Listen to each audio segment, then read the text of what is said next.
Sa isang tapat ng naglalakihan na mga building sa taas ng isang traffic light mayroon isang nilalang na pinagkakaguluhan ng mga maraming mga tao dahil ito ay nakasuot ng sinaunang kasuotan habang ito ay walang pakialam sa mga tao na nagsisitinginan sa kanya. Ang nilalang pala na ito ay ang dating emperor sa bansang ito noong 2,000 years na ang nagdaan at ito ay muling nagbalik sa modernong mundo kung saan ibang-iba na ang pamumuhay ng mga tao, hindi na katulad sa kanyang nakasanayan noong 2,000 years ang nagdaan. Nasambit na lang ng tao na ito sa kanyang sarili na hindi na daw niya ma-imagine na ganito na ang hitsura ng bansang ito simula noong siya ay namumuno pa bilang emperor sa bansang ito. Ang pangalan pala ng tao na ito ay si Ying Xingqin, siya ay isang dating pinakamalakas na emperor sa buong mundo noong 2,000 years na ang nagdaan. Habang ang mga tao ay nagsisitinginan sa kanya, ang iba naman ay kinukuhanan siya ng litrato at ang iba naman ay nagsasabi na ano daw ba ang ginagawa ng tao na ito, bakit siya naka-cosplay. At ang iba naman ay napasabi na baka isa siyang aktor sa isang palabas na pelikula sa TV,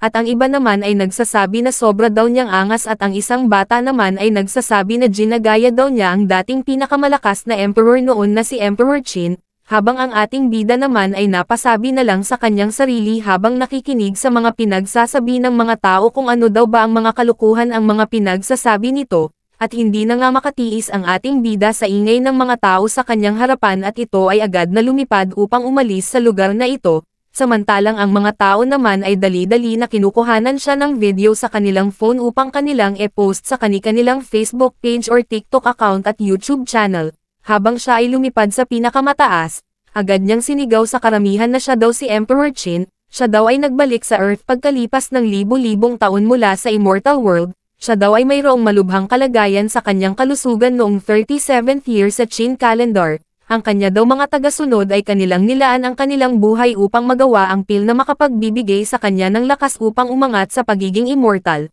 At pagkatapos noon ay umalis ang aking kaluluwa, ang aking katawan ay nag-transform sa isang ancestral dragon at ito ay lumipad patungo sa immortal realm habang dinaanan ang mga mabituan na kalawakan. Pagkatapos ng 2,000 years ng paglilinang, nilisan ko ang daan sa immortal na mundo, muling itinatag ang teritoryo ng dakilang Qin at kinuha ang lahat ng kayamanan at sa kalaunan ay kanyang napagsama ang immortal na mundo at hindi nagtagal ako ay kinoronahan bilang emperador. Ginawa ko ang pagtawid sa langit patungo sa kaharian ng makalangit na daw, ngunit sa huling sandali ng aking tagumpay ay inatake ako ng mga demonyo mula sa kabila ng kaharian at ang aking buhay ay nakataya. Gayunpaman nang malapit na akong mamatay ay isang kakaibang puwersa ang lumitaw at ipinadala ang aking katawan sa lupain na ito ngayon, bagamat nakaligtas ako sa aking cultivation at bumagsak sa yugto ng pundasyon at kailangan ko naman magsimulang muli, gayunpaman ang natural na aura ng mundo ay napakanipis na mahirap makuha muli. Ang tanging paraan upang mapabilis ang aking pagunlad ay sa pamamagitan ng paghunting at pagpatay ng demonyong hayop o sa pamamagitan ng pagsipsip ng mga materyales at kayamanan mula sa langit. Ang paraan na ito ay mukhang malayo pa ang aking lalakbayin upang makabalik sa aking dating lakas. Sana bantayan ng mabuti ni Meng Tian at Li Xin ang immortal na kaharian para hindi salakayin ng mga demonyo ang teritoryo ng Qins. Kapag bumalik ako sa Tugatog, aakyat ako sa trono ng immortal na mundo at lalabanan ang makalangit na Diablo kasama ang lahat ng mga general. Habang seryosong nag-iisip ang ating bida kung ano ang kanyang gagawin sa kanyang pagpapalakas, mayroon naman siyang nakita sa kanyang ibaba galing sa himpapawid na isang demonic aura, at seryoso naman na nakatingin ang ating bida dahil ang kanya daw nararamdaman ngayon ay isang aura na nakikipaglaban sa lugar na iyon, at makikita naman sa lugar na ito ang mga tao na nagsisitakbuhan dahil mayroon isang halimaw na nagwawala at kanyang pinagpapaslang ang kanyang mga dinadaanan. Ang halimaw pala na ito na nagwawala ay isang Class A na halimaw. Sambit pa ng mga tao na nakakita sa isang halimaw na nagwawala na mayroon daw isang halimaw na naglalakad, ito daw ay parang unggoy na mayroong puting tainga.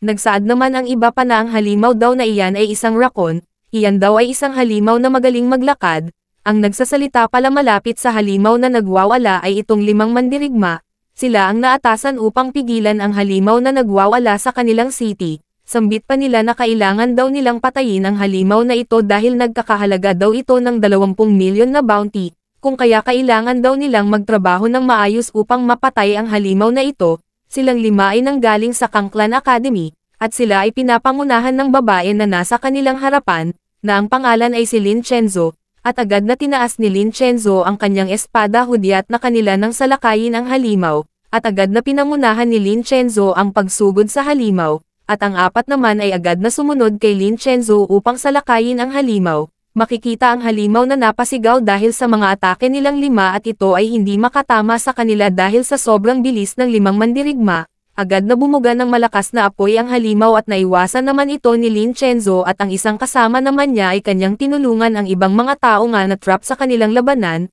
Nagsaad silang 4 kay Chenzo na siya na daw ang bahala sa pagpatay sa halimaw at sila naman daw ang bahala upang hindi makagalaw ang halimaw. At sa isip-isip naman ni Chenzo habang kanya nang hinahanda ang kanyang malakas na atake sa halimaw, na ang atake daw na ito ay ang magpapanalo sa kanila laban sa halimaw, at sa hindi inaasahan habang papasugod na sana si Chenzo gamit ang kanyang malakas na atake bigla na lang mas pinalakas pa ng halimaw ang kanyang apoy galing sa kanyang bibig, at ito ay nagdulot upang masira ang ginawang barrier ng 4, at ang atake naman ni Chenzo ay madali lang hinarangan ng halimaw ng isa lang niya na kamay. Si Chenzo naman na nakakita ay natulala at hindi makapaniwala dahil sobrang bilis daw mag-react ng katawan ng halimaw. Ang kanya daw ginawang atake ay walang kahirap-hirap na sinalaglang ng isang halimaw, at makikita silang 5 na tumilapon ng dahil sa ginawang atake sa kanila ng halimaw, at ito ay labis na napinsala sa isa lang na atake ng isang Class A na halimaw. Dahil sa atake ng halimaw agad naman napaluhod si Chenzo sa lupa habang hawak-hawak niya ang kanyang espada.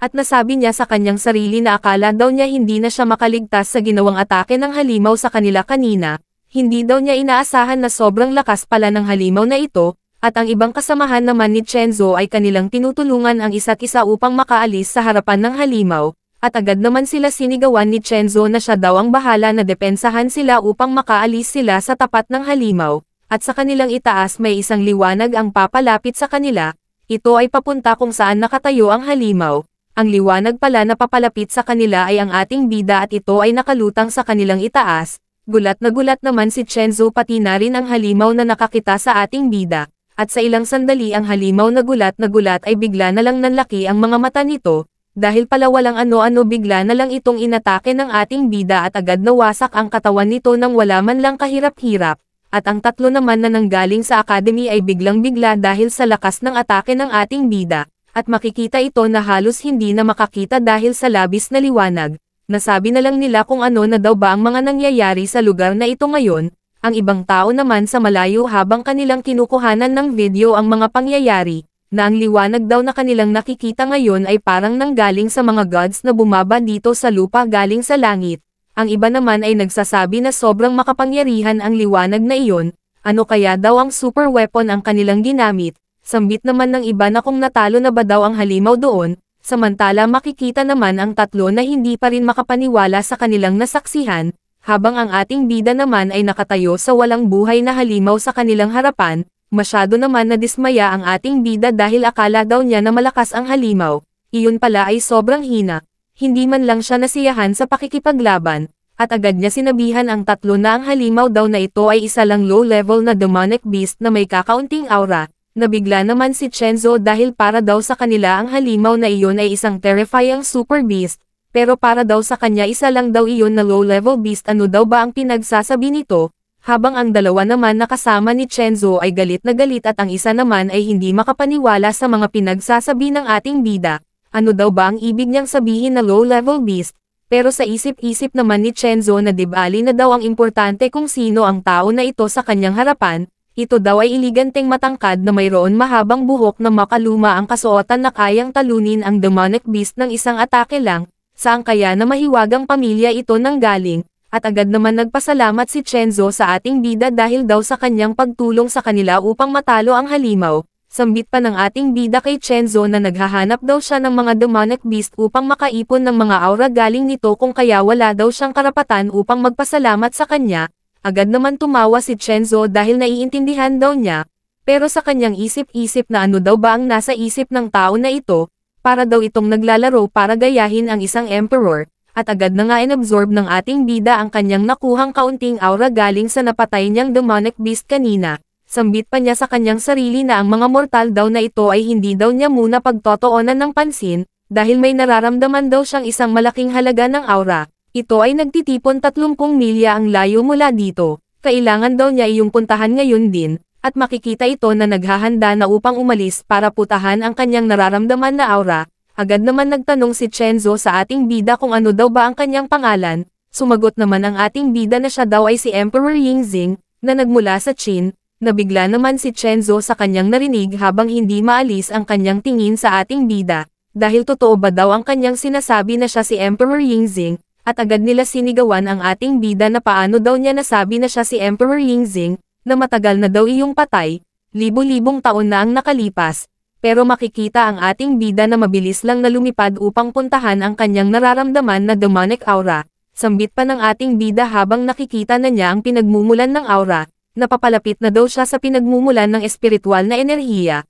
Ang mga tao naman na nakatingin sa ibaba ay takang-taka kung ano daw ba ang mabilis na liwanag na kanilang nakikita sa himpapawid, at agad nila itong kinuhanan ng video upang kanilang ma-post sa kani-kanilang social media account. Bahagya naman napahinto ang ating bida habang takang-taka kung ano daw ba itong kanyang nakikita na imahe sa kanyang harapan kahintulad daw ito sa kanyang pananggagalingan kanina. Ayon pa sa balita na isang nagbabaga daw na balita ang pinagkakaguluhan ng buong bansa, dahil mayroon daw isang misteryosong liwanag ang biglang lumitaw. Ayon daw sa mga martial artist na ang liwanag daw na biglang lumitaw kanina ay nagawang mapaslang ang halimaw na nanggugulo sa isang city. Napasabi na lang ang ating bida na ngayon ang mundo ay nasa simula ng pagbawi ng espiritual na enerhiya, at dagdag pa ng ating bida na malayo lang sila sa mga walang kamatayang magsasaka na umaakyat sa langit at naglalaho sa lupa. Sa sandaling lumakas daw ang kanyang cultivation, ipapasa daw niya ang kanyang kaalaman ng immortalidad sa susunod na henerasyon, at makikita na nga ang pinsala ng mga dinadaanan ng ating bida dahil sa labis na lakas nito.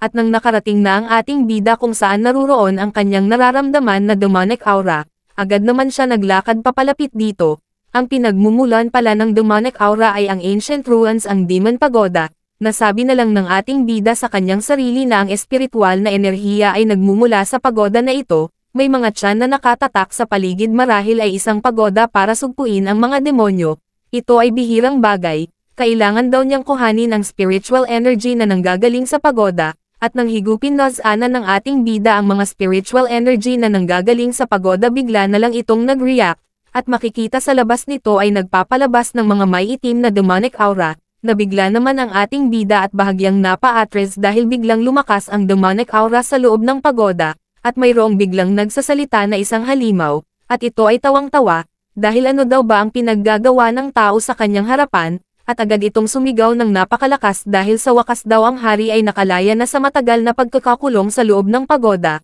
Ang pangalan ng halimaw na ito ay si Jiu Ying, at agad itong nagpasalamat sa ating bida sa kanyang ginawang tulong sa kanyang paglaya. Masyado daw siyang nasiyahan sa kanyang ginawa, pinapayagan daw niya siyang maging sangla niya mula ngayon, at kapag nasakop na daw niya ang mundo ay gagantimpalaan daw niya ang ating bida. Ang ating bida naman na nakikinig sa mga pinagsasabi ng halimaw ay takang-taka dahil kaya lang naman daw niya ito pinalaya dahil kanya itong papatayin upang makuha ang demonic aura galing sa kanya, at dagdag pa ng ating bida na hindi daw niya inaasahan na mayroon pang malalakas na mga demonyo na nagawang ma-refine dito sa Earth, at agad na sinabihan ng ating bida ang halimaw na demonyo na pinapayagan daw niya itong maging kanyang rasyon ng pagkain, at sa isip-isip naman ng demonyo sa rasyon ng pagkain ay isang fried chicken. At ito ay nagtataka, pero agad naman niyang napagtanto na balak pala ng ating bida na gawin siyang pagkain, at ito ay biglang nag-aapoy sa galit sa ating bida. Sambit pa ng demonyong halimaw sa ating bida na may lakas pa daw ito na loob na pagsabihan siya sa ganoon na mga salita, kung kaya bibigyan daw niya ito ng kaparusahan at ito ay ang kamatayan, at ngayon na daw niya ito gagawin. Ang ating bida naman na nakatayo habang inaatake na siya ng demonyong halimaw ay hindi man lang nabahala, at kanya lang iniwasan ang ginawang atake sa kanya ng demonyong halimaw, at agad nagsalita ang halimaw sa ating bida habang galit na sino ba daw itong bastos na lapitan siya galing sa likod, at sa ilang sandali biglang napalingon ang ating bida sa kanyang likod dahil may bigla siyang naririnig na nagsasalita. Sambit pa ng babae sa ating bida na pwede na daw itong manood sa kanilang likod dahil silang mga martial artist na daw ang bahala sa lahat. Ang babae pala na ito ay si Merong Yu, na nanggaling sa Din Kang Lan Academy. Ang demonyong halimaw naman ay mas lalong nagalit dahil may isang grupo ng mga miserableng mortal na naman daw ang dumating dito sa kanyang lugar. Siya daw ang sinaunang demonyong hari, hindi daw nila siya kayang labanan, at ang babae naman sa harapan ng demonyo ay confident lang sa kanyang sarili dahil akala niya kaya niya ang demonyong halimaw sa kanyang harapan,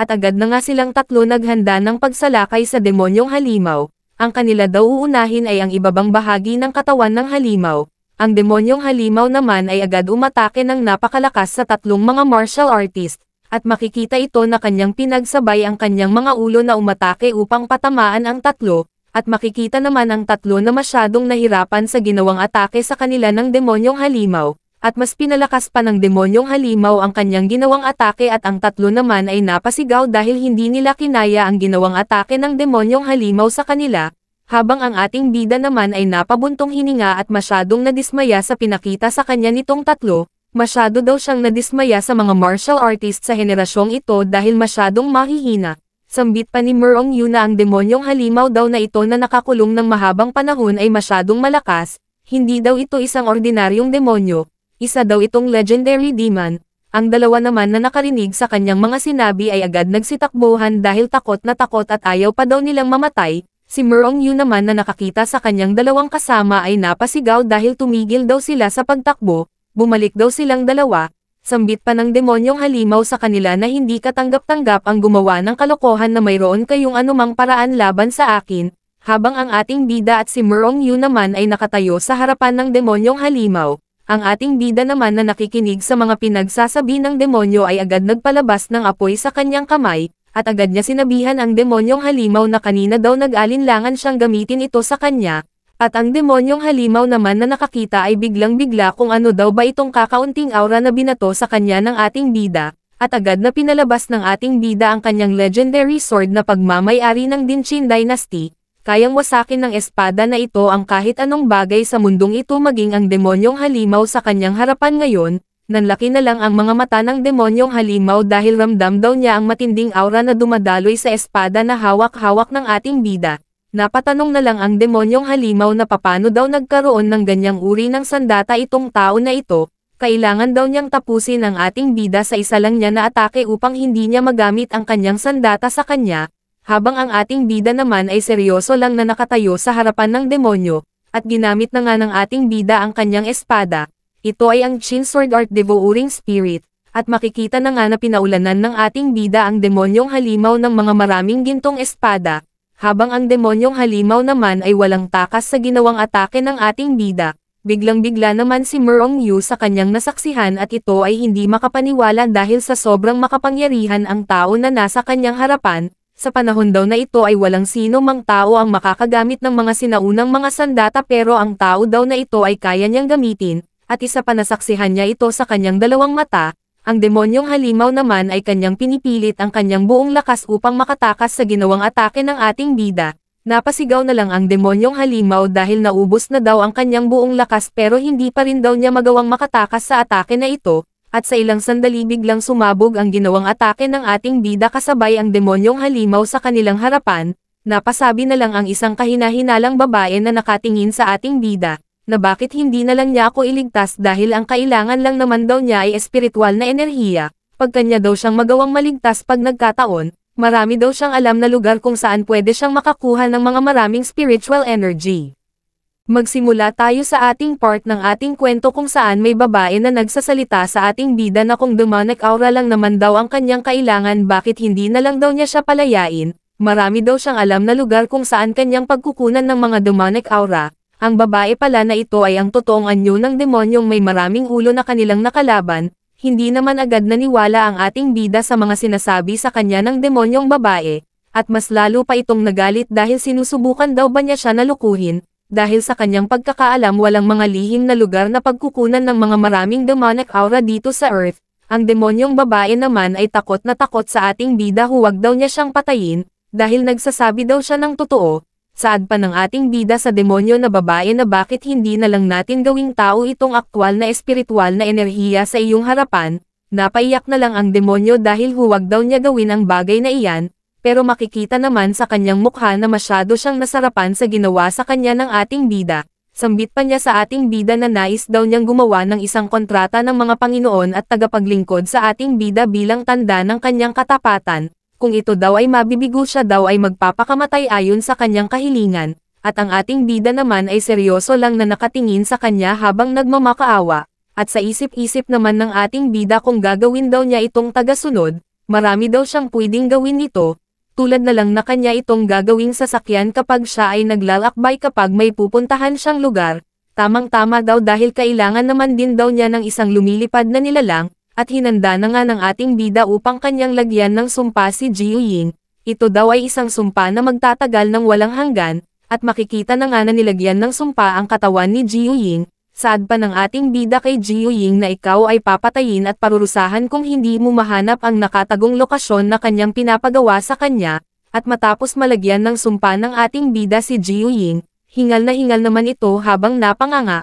at napasabi na lang siya sa kanyang sarili kung alam lang daw niya sana na ganoon ang ating bida sana hindi siya dapat ay provoke. Samantala si Merong Yu naman na nakatingin sa kanila ay nasabi na lang niya sa kanyang sarili na sa isang kumpas lang daw ng kamay ng lalaking may makalumang kasuotan na parang emperador at nag-summon ng isang 4th grade legendary sword ay kanyang tinalo ang isang heavenly demon king na si Jiu Ying. Lahat daw ng uri ng mga palatandaan ay nagpapahiwatig na ito ay isang pinakamataas na kapangyarihan na lumalampas sa mga edad, at sa ilang sandali matapos ang kanyang pag-iisip tungkol sa ating bida. Agad naman na lumapit si Merong Yu sa ating bida at kanyang pinapakilala ang kanyang sarili. Siya daw ay si Merong Yu na nanggaling sa Kanglan Academy, at matapos niyang magpakilala agad niyang tinanong ang pangalan ng ating bida kung ano daw ang kanyang pangalan. Sambit pa ng ating bida kay Merong Yu habang inis na may lakas pa daw ito na lumapit sa kanya at magtanong, kahit hindi siya nakasuot ng desenteng damit. Tingnan daw niya ang kanyang kasuotan halos makikita na ang bandang ilalim isa daw itong kalapastanganan.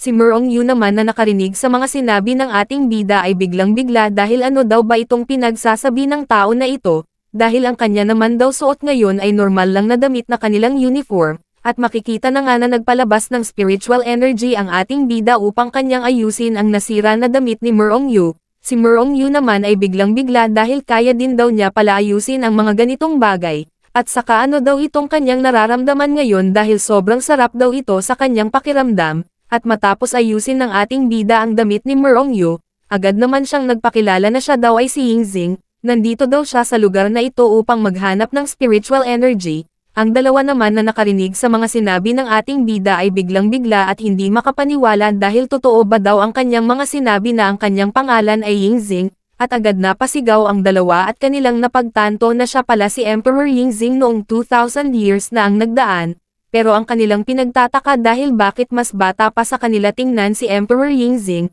ang emperador daw na ito ay masyadong madaya dahil hindi tumatanda. Agad naman nagsalita si Merong Yu sa ating bida na kung gusto ba daw niyang bumisita sa kanilang academy ay welcome daw siya doon kapag siya ay interesado na pumunta. Pero sa isip-isip ni Merong Yu na kahit na ano pa man ang kanyang kalagayan ang mahalaga daw sa ngayon ay magkaroon siya ng magandang koneksyon sa ating bida. Napaisip naman ang ating bida sa mga sinabi sa kanya ni Merong Yu dahil kapag tatanggapin daw niya ang inaalok sa kanya, ito daw ay makakatulong upang kanyang mapag-aralan ang mga ginagawa ng mga tao sa modernong mundo na ito. Nagsaad naman ang ating bida na papayag daw siya sa kanyang inaalok sa kanya upang kanya din daw mapag-aralan ang modernong mundo. Si Merong Yu naman na nakarinig sa mga sinabi ng ating bida ay tuwang-tuwa dahil sa wakas daw kanyang tinanggap ang kanyang offer. At matapos nito dako naman tayo sa Kanglan Academy, kung saan nakarating na ang ating bida, at makikita ito na sila ay ginagabayan ni Merong Yu habang ang mga mag-aaral naman ay pinagtitinginan sila.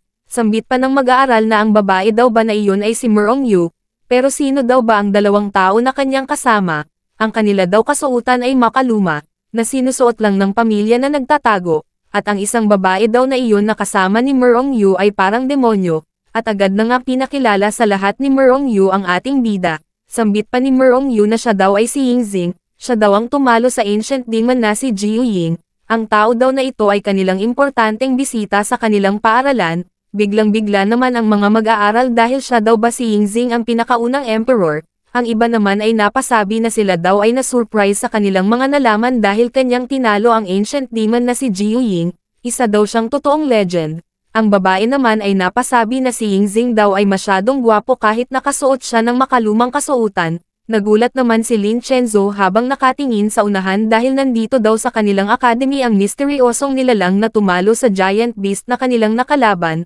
Dahil sa mga nalaman ng mga mag-aaral sa academy tungkol sa pagkatao ng ating bida, agad nila itong pinagkakaguluhan at manghang-mangha habang kanilang tinitingnan ang ating bida. Si Lin Chenzo naman ay hindi na nakatiis at kanyang tinuro ang ating bida dahil siya daw yung tao na tumalo sa giant beast na sinasabi ang sarili na siya si Yingxing. Si Merong Yu naman at si Jiu Ying ay gulat na gulat dahil sa mga sinabi ni Lin Chenzo sa ating bida. Dahil sa mga narinig ng mga mag-aaral na tinalo ng ating bida ang Giant Beast ay mas lalo pa itong namangha sa ating bida. Sambit pa ng iba na sana daw tanggapin ng ating bida ang kanilang paggalang sa kanya at ang mga babae naman ay mas lalong na-inlove sa ating bida. Nagsalita naman ang ating bida sa mga mag-aaral sa academy na tumayo daw silang lahat dahil wala daw pagluhod sa pagitan ng emperador at ng kanyang pinamumunuan noong kanyang kapanahunan sa Qin. Ngayon daw ay ang modern era na may mas kaunting pangangailangan para sa ganitong uri ng formalidad. Nagsaad naman si Merong Yu kay Lin Chenzo na tungkol daw sa kanyang mga gawain maari na lang daw niya iyon na iulat sa ibang araw. Sa ngayon daw ay magbigay daw muna siya ng galang kay Mr. Ying dahil siya ay ang kanilang malaking kakampi sa academy. Si Lin Chenzo naman habang biglang-bigla at nahihiya sa kanyang ginawang asal kanina ay sumang-ayon na lang sa mga sinabi ni Merong Yu. At napaisip naman si Lin Chenzo habang nakatingin sa ating bida na kung papaano daw niya kakausapin itong malakas na tao na ito, at lumipas na nga ang mga oras kung saan nasa labas sila ng malaking gusali. Nagsaad si Lin Chenzo sa kanila na ang villa na ito ay may timog hilagang pasukan sa bakuran ng bansa na may kabuuang lawak na 1,000 square meters na pinalamutian ng marangyang at angkop para sa pamumuhay. Simula daw ngayon ang villa na ito ay pagmamay-ari na ng ating bida. At sa loob naman ng villa ay pinakita ni Lin Chenzo ang living room nito, sambit pa niya sa ating bida kung kanya bang nagustuhan dito sa loob, at napaisip naman ang ating bida habang nakatingin sa aircon, na ito pala ang mga invention ng kanyang future generation. Sabi pa ni Jiu Ying na para daw sa kanya ang bagay na ito ay isang magic weapon,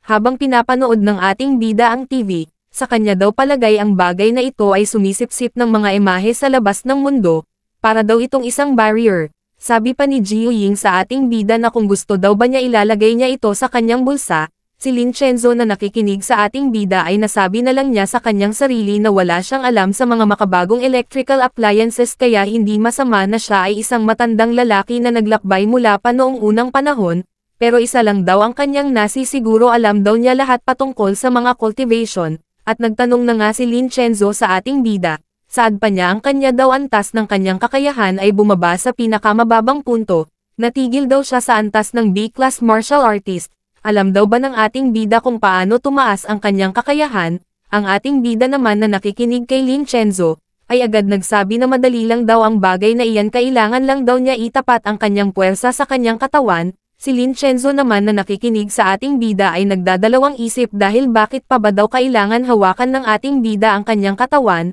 Pero kung gusto daw niya lumakas ng mabilis kailangan daw niya iyon gawin. Si Jiu Ying naman na nakatingin kay Lin Chenzo ay nasabi na lang niya sa kanyang sarili na ano ba daw ang pinag-iisip ng babae na ito. Agad na nga tinuon ng ating bida ang kanyang puwersa kay Lin Chenzo. Saad pa niya kay Lin Chenzo na iwasan daw niya ang pag-iisip sa mga bagay-bagay kung gusto daw niyang buksan ang kanyang nakatagong kakayahan sa cultivation. Kailangan daw niyang itapat itong kanyang puwersa sa kanyang katawan. Nasabi na lang ni Lin Chenzo sa kanyang sarili na kakaiba daw itong kanyang nararamdaman ngayon, ramdam daw niya sa kanyang buong katawan na ito ay nag-refine, dahil ba ito sa malakas na enerhiya na dumadaloy sa kanyang katawan ngayon, may nakita naman ang ating bida sa kaloob-looban ng katawan ni Lin Chenzo ito ay isang asul na bagay, hindi naman makapaniwala ang ating bida sa kanyang mga nasaksihan sa kaloob-looban ni Lin Chenzo dahil isa ba daw itong pagkakataon, dahil ang espiritu ng enerhiya ng babaeng ito at ang kapaligiran ng yelo na sagrado, para dito ay nagpapaalala sa akin ng marami si Empress Zing,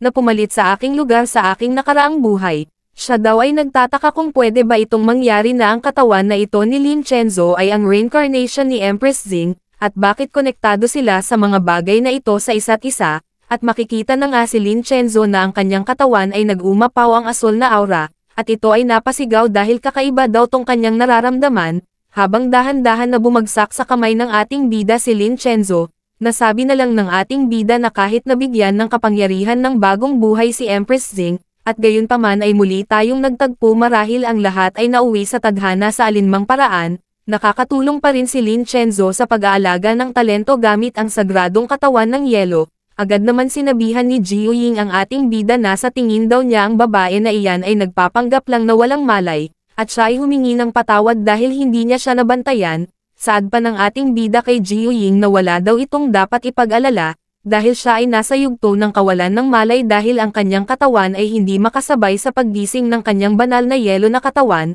Nagulat naman si Jiu Ying dahil ginising lang ba ng kanyang master ang sagradong katawan sa pamamagitan ng pagpapakawala ng ilang espiritual na enerhiya, hindi daw ito kapanipaniwala, at agad naman humingi ng pabor si Jiu Ying sa ating bida dahil sa tingin daw niya magagawa ng kanyang master na magising ang kanyang kakayahan sa pamamagitan ng kanyang spiritual na enerhiya, at ang ating bida naman ay tila ba naiinis sa pangungulit ni Jiu Ying. Napasigaw na lang si Jiu Ying na umabot sa labas ng gusali dahil hindi siya pinagbigyan ng ating bida sa kanyang mga kahilingan, at lumipas na nga ang kinabukasan, makikita ang ating bida na nakaupo sa may sala habang sa kanyang tabi ay hindi pa nagigising si Lin Chenzo sa mahimbing na pagkatulog. Ang kanyang ginawa buong gabi habang hinihintay na magising si Lin Chenzo ay manood na lang ng movies sa television. Ang kanyang pinapanood ay may kwento na patungkol sa kanyang kapanahunan. Nasabi na lang ng ating bida habang seryoso na nanunood ng television, na ang kasaysayan ng dinastiyang Qin na kinikilala ng susunod na henerasyon ay naiiba sa aking nasaksihan noong panahong iyon, gayunpaman ito ay mukhang mas tumpak sa kasaysayan sa pangkalahatan, ang mga araw ng emperador at ang malupit na may iba't ibang reputasyon na matagal nang nawala, ang pagpapatuloy ng kadakilaan ng mga ninunong Chino ang inaasahan kong masasaksihan. Sa ilang sandali habang abala sa pag-iisip ang ating bida sa mga bagay-bagay, agad naman siyang tinawag ni Jiu Ying dahil mag-aalmusal na daw sila, nagluto daw siya ng masasarap na pagkain para sa kanya, nasabi na lang ng ating bida habang kanyang tinitingnan ang mga pinaggagawa ni Jiu Ying na parang may gagawin ka kung wala kang maibibigay, makikita naman si Jiu Ying sa harapan ng ating bida na naglalaway na sa kanyang dinalang mga pagkain. Pero sa kanyang isip-isip ay kapag ang kanyang master ay nawalan ng malay ay sasamantalahin daw niya ang pagkakataon dahil ang drumstick at ang tsaa ay nabigo sa mga gamot na pampatulog. Kapag makatulog na daw ang kanyang master ay yayakapin niya ito ng mahigpit at magsasama sila panghabang buhay na nagmamahalan. Ngunit biglang nasira ang mga plano ni Jiu Ying dahil sinabihan siya ng ating bida na hindi daw siya interesado sa mga pagkain ng mga mortal kung kaya kainin na daw niya ito. Sabi pa ni Jiu Ying sa kanyang master na ang kanya daw dala na pagkain ngayon ay hindi pagkain para sa mga mortal, ginawa daw niya itong pagkain bilang isang tapat na kanyang alalay. Napaiyak na lang si Jiu Ying dahil kahit anong pilit niya na kumain ang ating bida hindi niya ito magawang mapakain, at kanya na lang tinapon ang kanyang dalang pagkain habang umiiyak. Dahil sa labis na ingay ni Jiu Ying, si Lin Chenzo ay nagising sa kanyang mahimbing na pagkakatulog. At agad siyang napasigaw at hiyang-hiya sa sarili dahil nakatulog daw siya ng buong gabi nang hindi niya namamalayan, at dito pa mismo sa bahay ni Master Yingxing, pero mas lalo siyang nagulat dahil binati agad siya ni Yingxing na nagising na pala ito, at takang-taka naman si Lin Chenzo dahil si Yingxing pa mismo ang bumati sa kanya. Si Jiu Ying naman ay biglang-bigla dahil bakit daw nagsasalita ang kanyang master ng malambing at mahinahon kay Lin Chenzo. Agad naman nagpasalamat si Lin Chenzo sa ating bida dahil daw sa kanyang tulong, nararamdaman daw niya ngayon na ang kanyang lakas ay nadagdagan,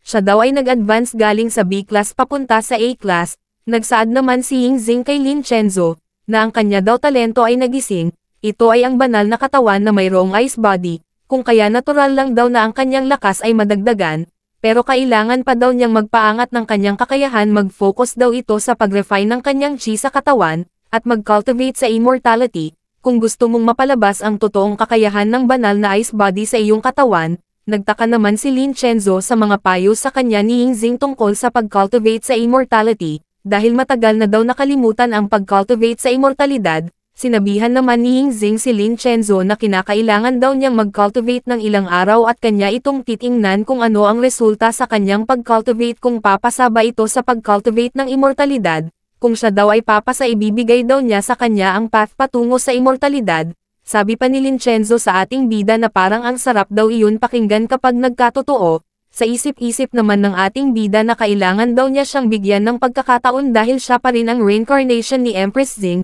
Tuwang-tuwa naman si Lin Chenzo sa kanyang mga nalaman dahil kinikilala daw ni Master Xing ang kanyang mga talento. Isa daw blessing sa kanyang buhay si Master Yingxing. Inis na inis naman si Jiu Ying sa kanyang mga nakikita sa dalawa dahil nakakapagduda na daw ito tungkol sa kanilang dalawa. Ano ba ang relasyon ng dalawa na ito? At agad itong nagparinig sa ating bida na hindi ba kailangan ng master na mag-cultivate. Sa natatandaan daw niya may isang nakatagong lugar sa malapit na puno ng espiritual na enerhiya at napalingon naman ang ating bida sa mga sinabi ni Jiu Ying. Dahil sa mga narinig ng ating bida kay Jiu Ying agad niya itong sinabihan na kailangan daw niya pangunahan ang kanilang pagpunta kung saan ang lugar na maraming spiritual na enerhiya. Si Jiu Ying naman ay tuwang-tuwa dahil napansin daw siya agad ng kanyang master, at sa labas ng academy agad na pinagtitinginan ng mga mag-aaral ang ating bida dahil lumabas na daw si Master Yingxing. Ang iba naman na ngayon lang nakakita sa ating bida ay agad nagtanong na siya pala si Master Yingxing. Agad na nagsilapitan ang mga maraming mag-aaral dahil gusto nilang kunin sila ng ating bida na kanyang disciple.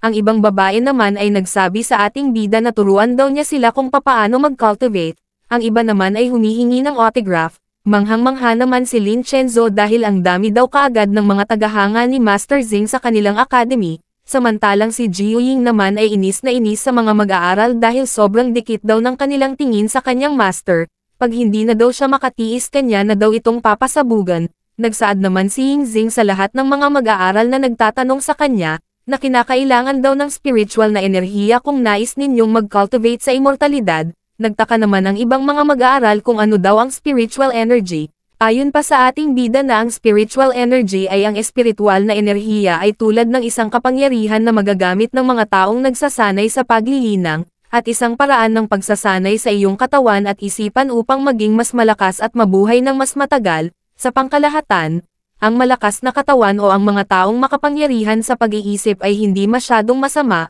Tuwang-tuwa naman ang mga babae na mag-aaral sa mga paliwanag ng ating bida patungkol sa spiritual energy. Saad pa ng ibang babae na mayroon daw silang malakas na spiritual energy. Pwede daw ba niya sila turuan? Samantala mayroon naman isang tao na nagsasalita dahil isa daw itong kalukuhan, dahil ang mga araw daw ng mga immortal cultivation ay wala na. Ikaw ay walang iba kundi isang sinungaling na manloloko. Dagdag pa ng mayabang na mag-aaral na ang pinakamagaling lang daw sa mundo ay ang martial artist. Ang iba ay wala ng mga halaga. Sinabihan naman ng ibang mag-aaral ang mga mayayabang na sila daw ay isang academy instructor. Sabi pa ni Jiu Ying sa ating bida na gagawin daw niyang lechon ang mga matandang bastard na ito. Napasabi na lang ang ating bida sa kanyang sarili na kaya laging may mga napakatigas ng ulo na hindi nila alam kung ano ang kanilang pinag-uusapan, dahil kinu-question ng tao na ito ang landas upang linangin ang immortalidad. Bakit hindi na lang kaya lumapit ang tao na ito sa akin at makikipaglaban, at hindi na nga makatiis ang ating bida sa mga mayayabang sa kanyang harapan at kanya itong sinabihan na dahil minaliit daw nila ang landas patungo sa immortalidad paano kung labanan na lang daw nila siya.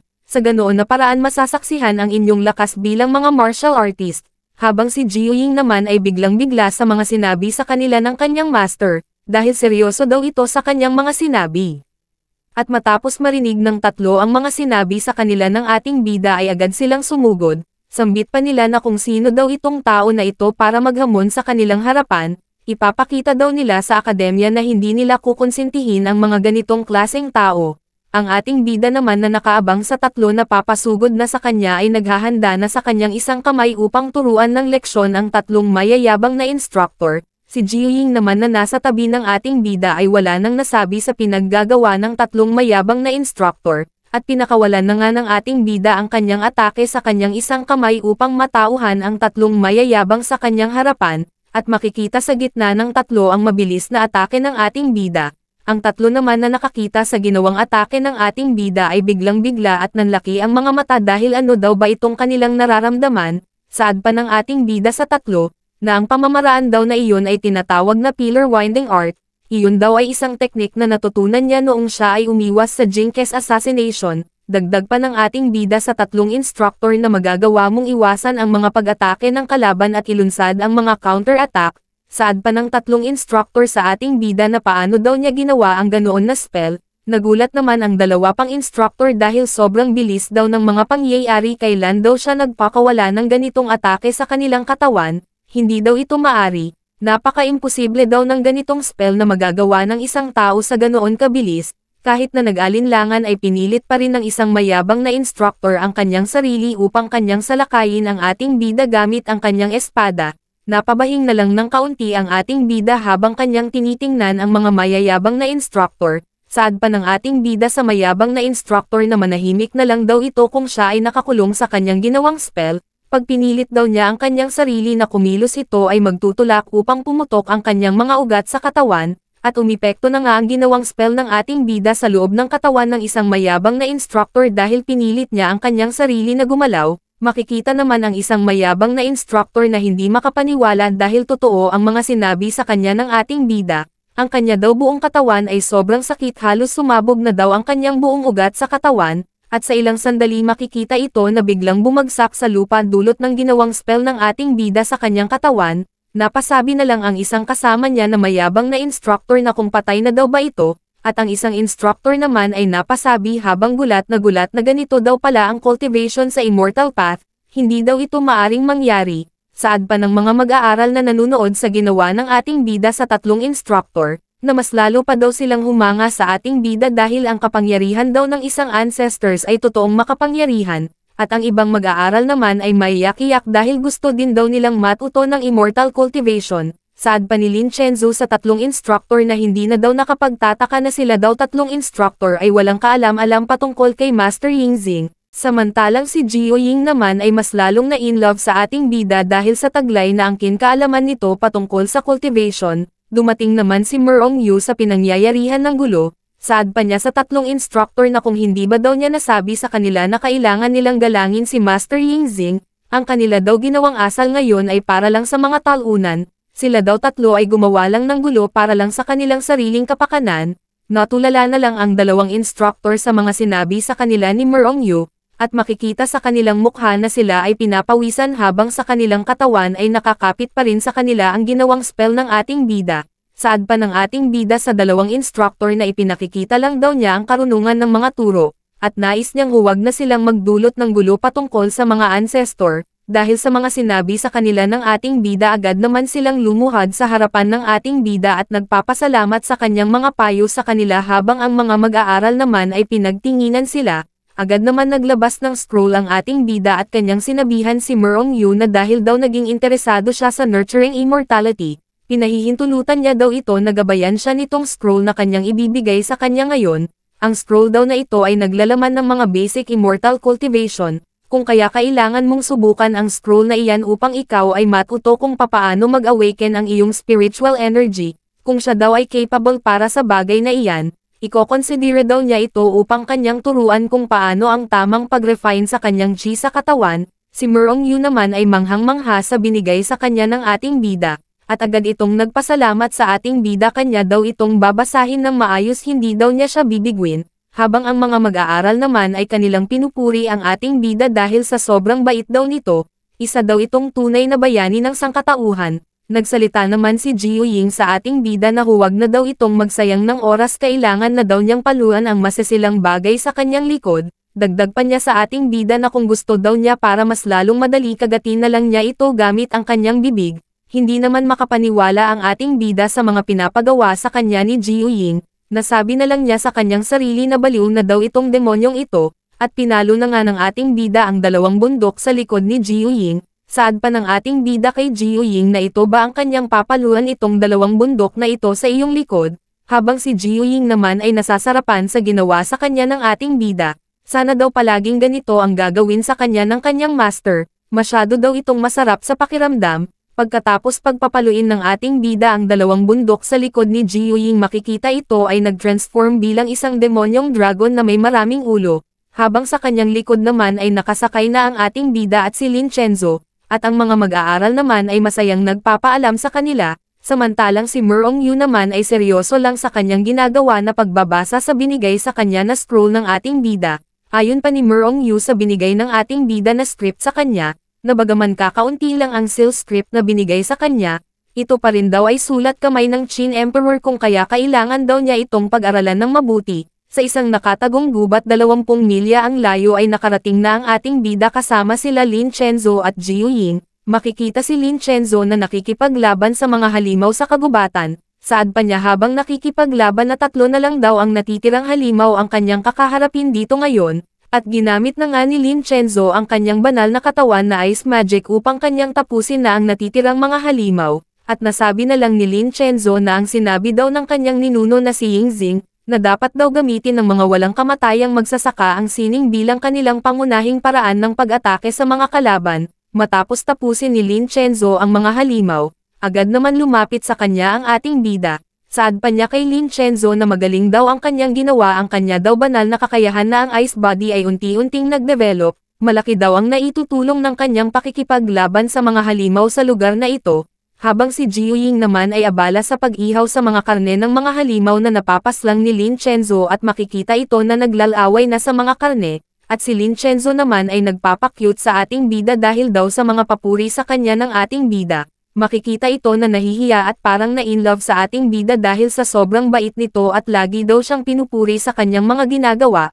habang abala si Lin Chenzo sa pag-iisip sa ating bida at ang ating bida naman ay abala sa pagturo kay Lin Chenzo. Bigla na lang silang napalingon sa kanilang unahan dahil may isang grupo ng mga kalalakihan na nagsasalita, saad ng mga mayayabang na mga kalalakihan na hindi daw nila inaasahan nga nandito din pala ang mga tao galing sa Kangklan Academy. At ang hindi daw niya matatanggap ay nagsanhi pa daw ito ng ingay dito sa kagubatan, sambit pa ng lalaki sa ating bida habang mayabang na nakangiti, nabibigyan daw niya ito ng payo patungkol sa Kangklan Academy, huwag daw ito magtiwala sa mga tao galing sa Kangklan Academy habang maaga pa, iwasan na niya ang mga tao sa Kangklan Academy upang hindi ito magsisi sa bandang huli, kung hindi siya daw na si Lubo ay hindi magbibigay ng galang sa kanya. Ang pangalan pala ng lalaki na ito ay si Lubo na nanggaling sa War Academy Elite. Nagtanong naman ang ating bida kay Lin Chenzo na sino daw ito si Lubo sa kanilang harapan ngayon, habang si Lin Chenzo naman ay napahawak sa kanyang ulo habang biglang-bigla sa pangalan ni Lubo,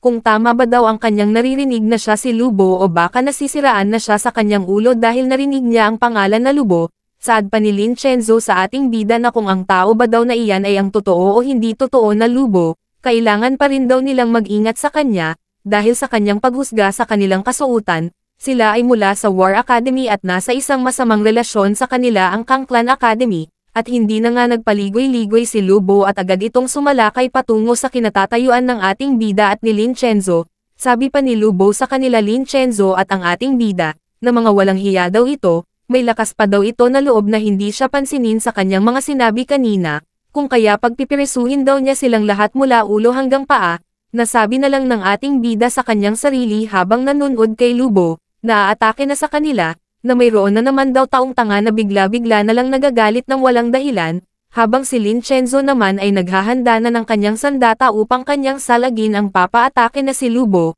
at nang nagkatapat na ang ginawang atake ni Lubo makikita naman ito nga matagumpay nga na depensahan ni Lin Chenzo bagaman siya ay nahihirapan sa atake sa kanya ni Lubo dahil sa agwat ng kanilang lakas, saad pa ni Lubo kay Lin Chenzo na wala daw siyang kwenta, simula daw noong siya ay tinuturing bilang isang lumilipad na general, at kung paano noong siya ay nag-iisa at kanyang hinarap si Guan at si Zhang Fei, habang makikita naman si Lin Chenzo na napa-atras sa atake sa kanya ni Lubo. Napasabi na lang si Lin Chenzo sa kanyang sarili na ang tao daw na kanyang nakalaban ngayon ay ang totoong Lubo, dahil ang kanya daw lakas ay kahintulad na ng isang S-class high-level martial artist at mayroong napakalaking talento. Sinabihan naman ni Jiu Ying si Lin Chenzo na kung gusto ba daw niya siya na lang ang bahala sa tao na iyan upang kanyang turuan ng leksyon. Hindi naman nagustuhan ni Lin Chenzo ang mga sinabi sa kanya ni Jiu Ying at kanya itong pinatahimik habang ang ating bida naman ay nakikinig lang sa kanilang dalawa. Sabi pa ng ating bida sa kanila na kung gusto mong maging immortal kailangan mong kalimutan ang tungkol sa pagkakaiba sa pagitan ng mga antas ng martial artist at gamitin ang iyong espiritual na enerhiya upang labanan ang iyong mga kaaway.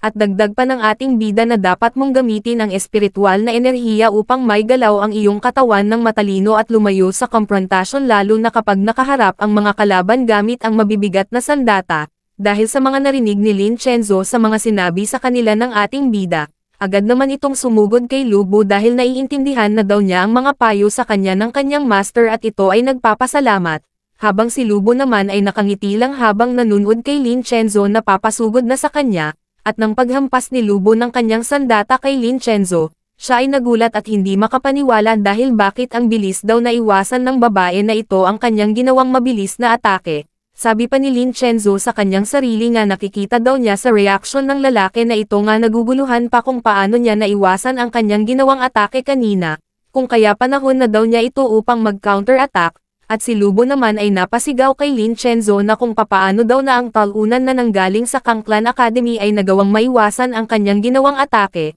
Sabi pa ng ating bida kay Lin Chenzo habang nanonood siya sa kanilang laban, na samantalahin daw niya ang pagkakataong umatake pag nakakita ng kahinaan sa kalaban, Agad naman sumunod si Lin Chenzo sa mga sinabi sa kanya ng ating bida at agad itong tumalon sa itaas upang kanyang atakehin na si Lubo habang ito ay nakatalikod. Hindi naman makapaniwala si Lubo sa ginawa sa kanya ni Lin Chenzo at sabi pa niya na anong klaseng sorcery daw itong bumabalot sa kanya ngayon, bakit hindi daw siya makagalaw, at makikita naman ang ating bida na nakatingin lang at kanyang inaanalisa ang kakayahan ni Lin Chenzo, at nang nakawala na si Lubo sa bumabalot sa kanyang katawan kanina na isang sorcery, kanya naman binaling ang kanyang pansin sa ating bida dahil siya daw ang dahilan kung bakit nagkaganito siya sa kanilang laban. Kung kaya siya na lang daw ang kanyang unahin upang wala nang sagabal sa kanyang laban, bigla naman nagbago ang ekspresyon ng mukha nila Lin Chenzo at Jiu Ying sa ginawang hakbang ni Lubo. Sabi pa ni Lin Chenzo na ano daw ang pagkakaiba sa pagitan ng pagkilos laban sa isang taong ancestor o baka naghahanap siya ng kamatayan.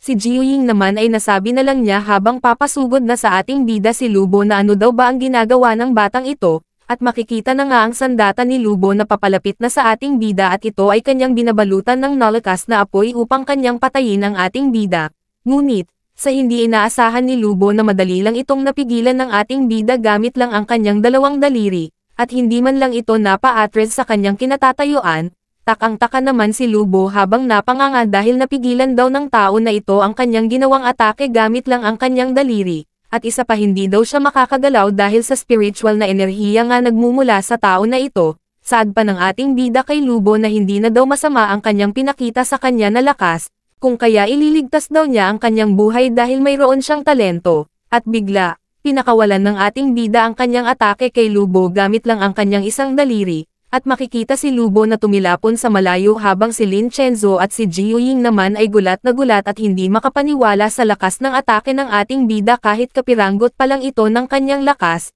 Nasabi na lang ni Lubo sa kanyang sarili habang nakatingin sa ating bida na kung sino daw ba ang tao na ito, dahil halata daw sa kanyang pinapakitang lakas ngayon ay hindi siya isang martial artist. Dali-dali naman sumigaw ang dalawang tokmol na kasama ni Lubo at dala-dala ang kanilang phone dahil naalala na daw nila kung sino ang tao na kanyang nakalaban. Ang tao daw na kanyang nakalaban ay ang nakita niya noong nakaraang araw sa television. Sabi naman ng isang tokmol kay Lubo nga ginalit daw niya ang isang grandmaster, dahil sa galit ni Lubo sa mga pinagsasabi ng kanyang dalawang kasama na tokmol, ay agad niya itong sinigawan na tumahimik daw ito. At agad niya itong sinipa ng pagkalakas-lakas at ito ay tumilapon sa malayo. Sabi pa ni Lubo sa kanyang dalawang kasama na tokmol, na bakit hindi daw nila sinabi kanina habang maaga pa, dahil sa mga nalaman ni Lubo sa katauhan ng ating bida agad naman itong lumuhad sa harapan ng ating bida at ito ay humihingi ng patawad sa kanyang ginawang asal kanina. Sabi pa ni Lubo sa ating bida nga na offend daw niya ang isang majesty kung kaya siya na daw ang bahala kung papatayin niya siya.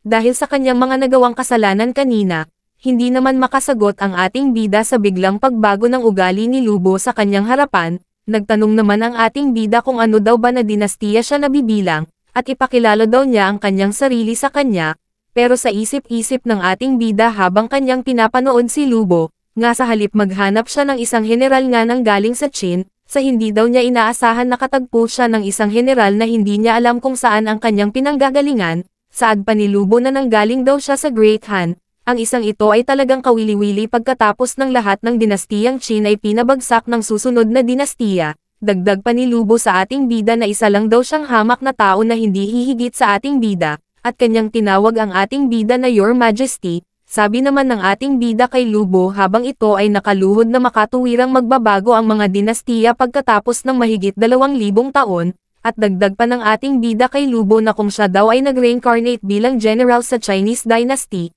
kung ganoon dapat kang maging ambisyoso at huwag masyadong abala sa pakikipaglaban sa iyong sarili. Sabi naman ni Lubo sa ating bida na totoong-totoo daw ang sinabi ng kanyang kamahalan na yumaong emperador, dahil daw ang mga kasabihan na kung tayong tatlo ay laging may karapat-dapat. Sa isip-isip naman ni Lubo ay ang pagkakataon daw ngayon ay hinog na dapat daw siyang kunin ng emperador bilang matuwid na general.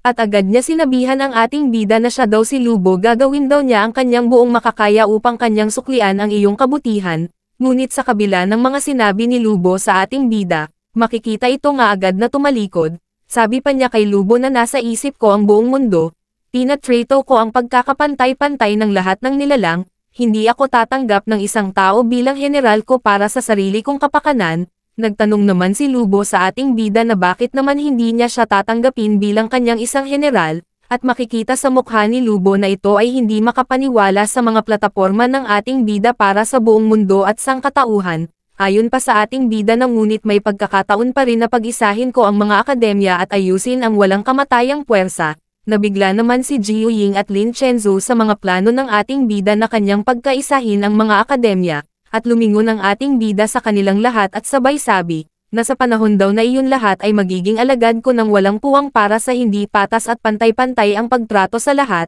dahil sa mga binitawan na mga salita ng ating bida. Makikita si Lubo na umiiyak at sabi pa niya sa ating bida na hindi daw siya nag-iisip sa mga bagay-bagay, ngunit ang pangarap daw ng Emperor ay para sa kabutihan ng lahat, dahil sa mga pangarap na iyon masyado daw siyang na-enlightened sa mga sinabi ng Emperor. Manghang-mangha naman si Lin Chenzo sa mga binitawan na mga salita ng ating bida sa kanila, habang si Jiu Ying naman ay mas lalong na-inlove sa ating bida. Saad pa niya na hindi na daw nakapagtataka na ang kanyang master ay kayang pamunuan ang buong mundo. Si Lubo naman ay hindi pa rin tumigil sa pag-iyak dahil sa nakaraan daw niya na buhay ay hindi man lang siya nakatanggap ng mga iba't ibang mga karangalan. Isa daw siyang taong talunan sa nakaraan niyang buhay. Ngunit sa pagkakataon daw na ito nakatagpo siya ng isang master na magaling mag-isip at mayroong magandang kalooban kung kaya pagsisilbihan daw niya ito sa kanyang buong buhay. At makikita ito na umiiyak habang nakaluhod sa harapan ng ating bida, at sumisigaw na kanya daw pagsisilbihan ang kanyang master kahit saan pa ito magpunta,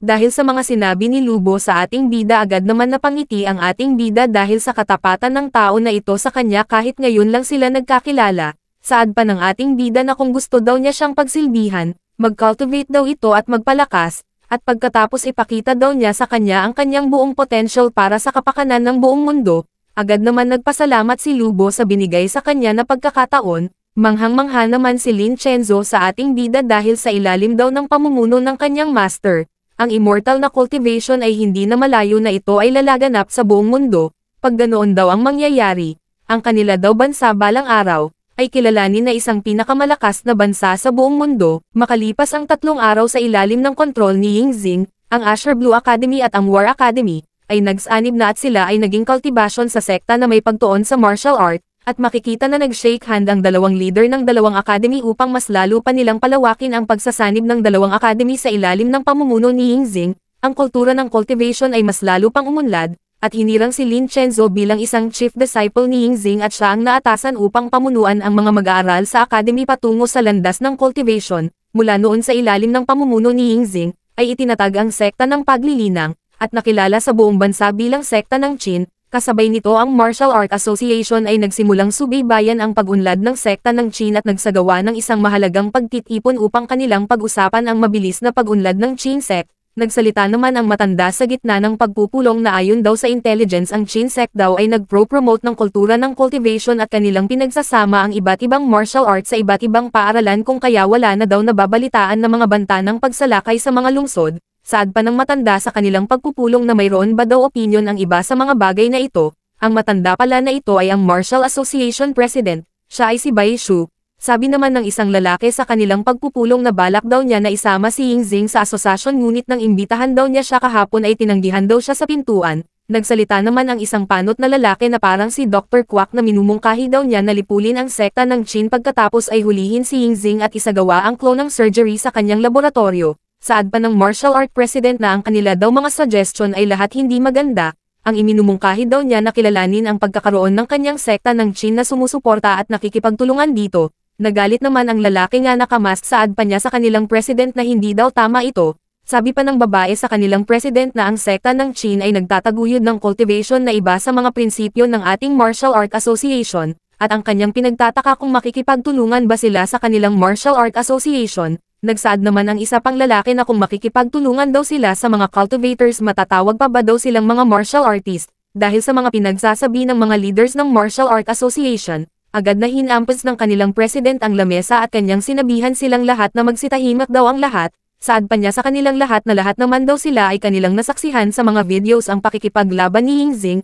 at dagdag pa ng martial art president na tatanungin daw niya silang lahat kung sino daw sa kanila ang kayang labanan si Yingxing. Hindi naman nakasagot ang mga leaders ng Martial Art Association sa mga sinabi sa kanila ng kanilang president, at bigla, sa kalagitnaan ng kanilang pagpupulong may isang lalaki ang tumatakbo at agad niya binuksan ang pintuan dahil mayroon daw siyang masamang balita. Saad pa niya na marami daw mga halimaw ang gumagapang sa baybayin na nagdudulot ng kaguluhan sa ating silangang lungsod ng Joe City, dahil sa narinig ng President ng Martial Art Association, ay agad niya sinabihan ang lahat na makinig daw muna silang lahat sa kanyang sasabihin. Ayon pa niya na utusan daw nila ang mga warriors sa ilalim ng kani-kanilang mga utos na lumabas sila at kanilang labanan ang pagsalakay ng mga halimaw, at sumang-ayon naman ang mga leaders ng Martial Art Association sa mga sinabi sa kanila ng kanilang president. At dakol naman tayo sa Joe City kung saan maraming mga halimaw ang lumitaw. Ayon pa sa balita na marami daw bilang ng mga halimaw ang lumitaw sa Eastern Coast, kung kaya pinapayuhan daw ang lahat ng mga tao na mag-ingat at huwag muna sila lumabas kahit saan,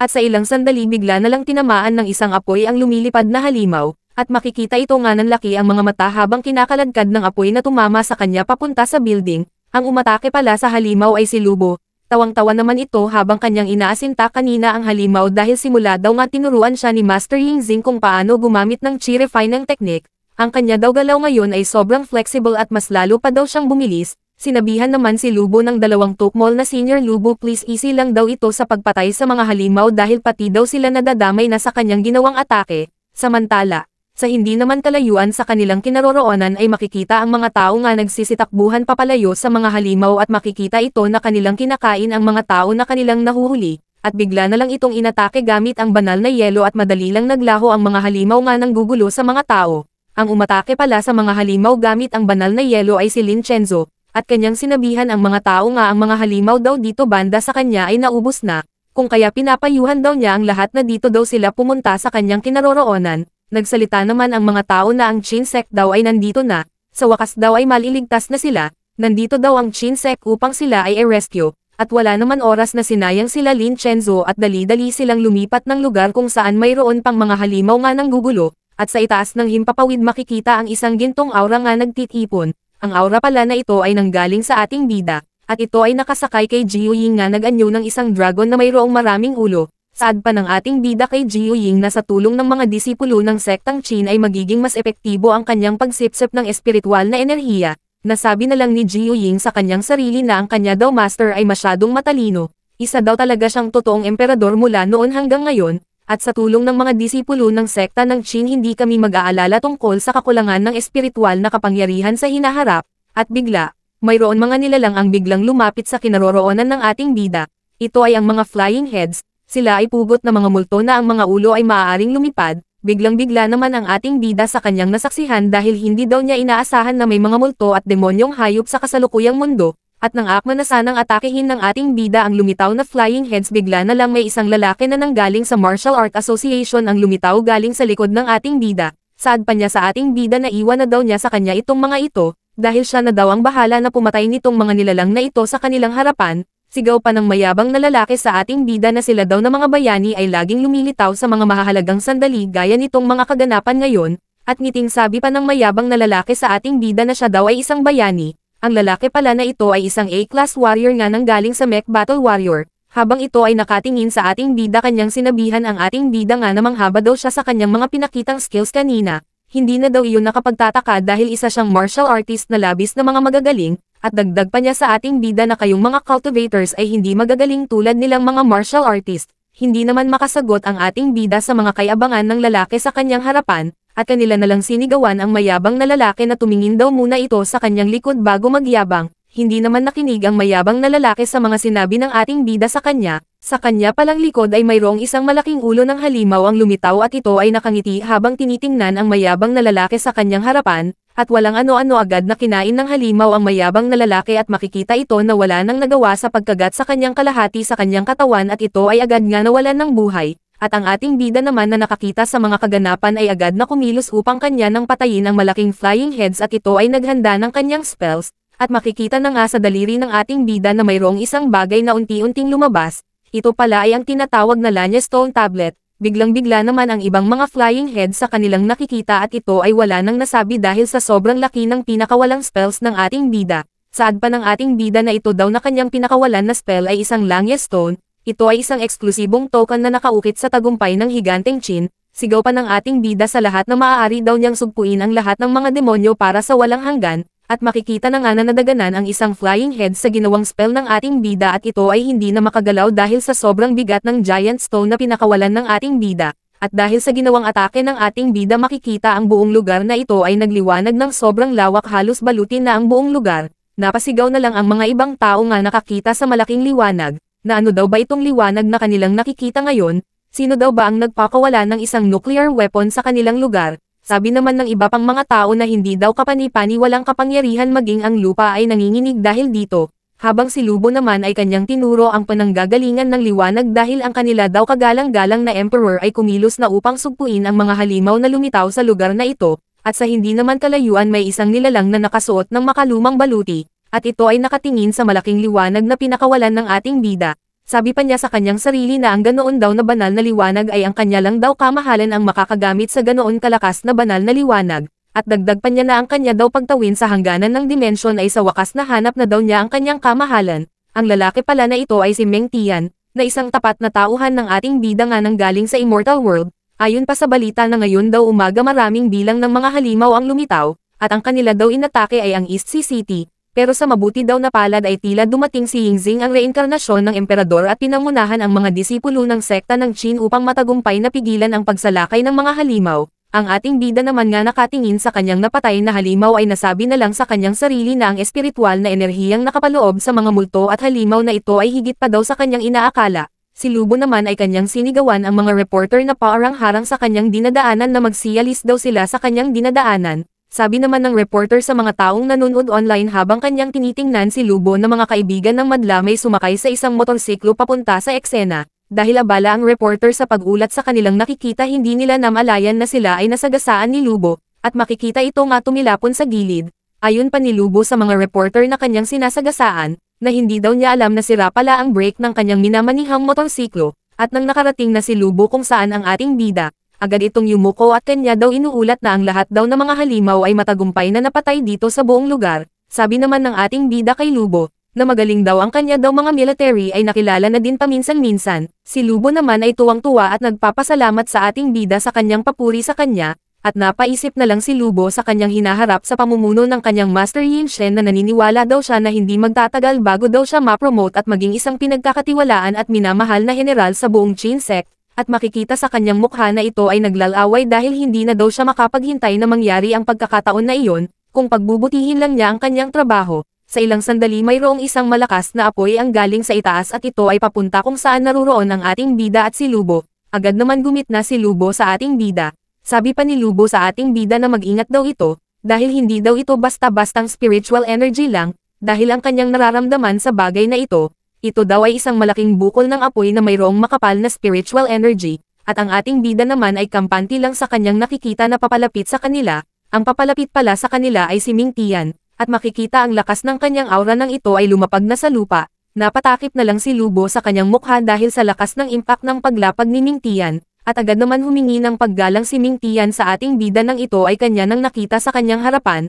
Saad pa niya sa ating bida na siya daw ay nagpapasakop sa kanya. Naglakbay pa daw siya sa mga balakid ng mga dimensyon upang mahanap lang daw niya ang kanyang kamahalan, at hindi daw siya nabigo sa kanyang ginawang desisyon dahil sa wakas daw nahanap na niya siya. Si Meng Tian pala ay isang immortal general, at sa isip-isip naman ng ating bida na ito ba daw si Meng Tian na nasa kanyang harapan ngayon. Sabi pa ng ating bida kay Meng Tian na hindi daw niya inaasahan na bumaba pa daw siya dito sa mortal na mundo, at dagdag pa ng ating bida kay Meng Tian na huwag na daw ito magpakita sa kanya ng pagluhod at paggalang. Napanganga na lang si Lubo at napaiyak sa kanyang mga nakikita dahil akala daw niya na kaya niyang maging mahal na general ni Emperador Qin, ngunit sa hindi inaasahang pagkakataon ay bumaba si General Meng Tian na tatakot daw siya sa kanyang sarili na baka wala siyang pagkakataon ngayon upang maging kagalang-galang na general. Nagtanong naman ang ating bida kay Meng Tian na pagkatapos daw ng kabiguan ng kapigatian ng iyong kamahalan kumusta na daw ang sitwasyon sa immortal na kaharian. Sumagot naman si Meng Tian sa ating bida na mahaba daw ito na kwento. Sabi pa ni Meng Tian sa ating bida na dahil daw sa kabiguan at kapigatian ng kamahalan, ay madalas na ginawa ng mga extraterritorial na demonyo ang dakilang Qin na walang kamatayang lupain, pinangunahan daw niya ang mga general na labanan ang buong lakas, at sa kasamaang palad, ang mga puwersa ng demonyo ay masyadong malakas, sila ay direktang puminda at pasulong na sumasakop sa higit sa 100 na walang kamatayang lupain, at dagdag pa ni Meng Tian na ang mga dayuhang tribo na orihinal na tapat sa dakilang Qin ay sunod-sunod ding naghimagsik na sumapi sa panig ng demonyo. Kung wala daw ang kamahalan sa immortal na kaharian ay para lang daw itong dragon na walang ulo. Ayon pa kay Meng Tian na pagkatapos ng maingat na pagsasaalang-alang sa mga general, naisip namin na pagkatapos ng kabiguan ng kamahalan, pinalawig mo ang isang spatial vortex at tiyak na nakarating ka sa walang kamatayang kaharian, sabi pa ni Meng Tian sa ating bida na hinirang daw ng mga general na siya ay maglakbay sa mortal na kaharian upang hanapin lang daw ang kamahalan. Ngayong nagkita tayo dito, umaasa akong bumalik ang kamahalan sa immortal na kaharian at pangunahan ang mga general upang talunin ang mga demonyo. Sabi naman ng ating bida sa mga sinabi sa kanya ni Meng Tian, ngunit sa kanya daw kasalukuyang cultivation ay hindi ito sapat upang bumalik sa immortal na kaharian, kailangan pa daw niya ng ilang oras sa mortal na mundo para sa kanyang cultivation, ngunit sa kabutihang palad, nabuo daw niya ang puwersa ng sekta ng Qin kasama ang hindi mabilang na mga disipulo na tumutulong sa pagkolekta ng espiritual na enerhiya na nagpapabilis sa pagpapabuti ng kanyang cultivation. Sabi pa ni Meng Tian sa ating bida na handa daw siyang tumulong ng walang pag-aalinlangan upang mapadali ang pag-ipon ng spiritual energy. Nagsalita naman si Lubo sa ating bida na handa daw siyang gabayan si Meng Tian bilang isang high-ranking officer sa Qin sect. Samantala, sa taas naman sa himpapawid makikita ang president ng Martial Art Association na patungo sa kinaroroonan ng ating bida. Sabi pa niya sa kanyang mga kasamahan na ang lahat daw ng mga immortal cultivators ay nandito daw sa lugar na ito, at sa ilang sandali makikita sila na sila ay bumaba sa harapan kung saan nakatayo ang ating bida. Nasabi na lang ng ating bida sa kanyang sarili habang kanyang pinapanood ang mga martial artist sa kanilang harapan, na isang martial artist na kayang lumipad gamit lang ang kani-kanilang mga chi, mukhang makapangyarihan daw ang mga taong ito. Agad naman nagbigay ng galang ang mga martial artist sa ating bida. Sabi pa ng martial art president na siya daw ang martial art president na si Bai Shu, nandito daw sila upang kanilang imbitahan ang Qin sect upang makipagtulungan sa kanila. Ito daw ay para sa kinabukasan ng Qin sect, kaya daw sila nandito upang payuhan ang pinuno ng Qin sect habang maaga pa. Nagsalita naman si Lubo sa mga martial artists at ito ay nanlilisik sa galit. Saad pa niya sa kanila na tumahimik daw sila, ang kanya daw kamahalan ay mayroong malawak na kapangyarihan kung kaya tatanungin daw niya sila kung paano daw sila makipag-cooperate sa kanila. Sabi pa ni Meng Tian sa mga martial artist habang naghahanda na sa kanyang sandata na sila daw ay hindi imbitadong bisita. At sabay sabi sa ating bida na mag-ingat daw ito sa mga kahina-hinalang mga nilalang sa kanilang harapan, hindi naman nagustuhan ng kasamahan ni Bai Shu ang mga sinabi sa kanila ni Meng Tian at ni Lubo, at ito ay agad na sumugod. Sinubukan naman itong pigilan ni Bai Shu ngunit huli na ang lahat. Si Meng Tian naman ay nag-aapoy na sa galit sa mga pinakita sa kanila ng mga alagad ng martial art president. Ito daw ay isang kalapastanganan sa harapan ng kanyang kamahalan, dahil sila daw ay nagpapakita ng ugaling parang aso sa kanyang kamahalan. At winasiwas na nga ni Meng Tian ang kanyang sandata at makikita ito nga nagpapalabas ng pulang aura sa kanilang paligid. Ang mga martial artist na papasugod sana sa kanila ay makikita na ito ay agad bumagsak sa lupa. Dahil sa lakas ng pressure ng aura ni Meng Tian, si Bai Shu naman at ang isa pa niyang kasama ay natulala sa kanilang nasaksihan. Nasabi na lang ni Bai Shu sa kanyang sarili na ang isang general daw ay pinatay ang kanyang kasamahan na martial artist na wala man lang kahirap-hirap. Napatanong na lang siya sa kanyang sarili na kung ang general ng Qin ay ganoon nakalakas, paano na lang daw ang totoong lakas ni Emperor Qin, baka ito daw ay isang lakas na hindi na masukat ng kahit sino man, at narito daw siya na wala man lang kaalam-alam na nag-aanyaya ng kooperasyon sa sekta ng Qin, siya daw ay hindi inisip ang pagpapahalaga sa kanyang sarili. Nagsalita naman si Meng Tian sa mga martial artist na dahil sa dimensional na paglalakbay na apektuhan nito ang kanyang cultivation ngunit sapat na daw ito upang makitungo sa ilang mga hindi kaaya-ayang mga bisita.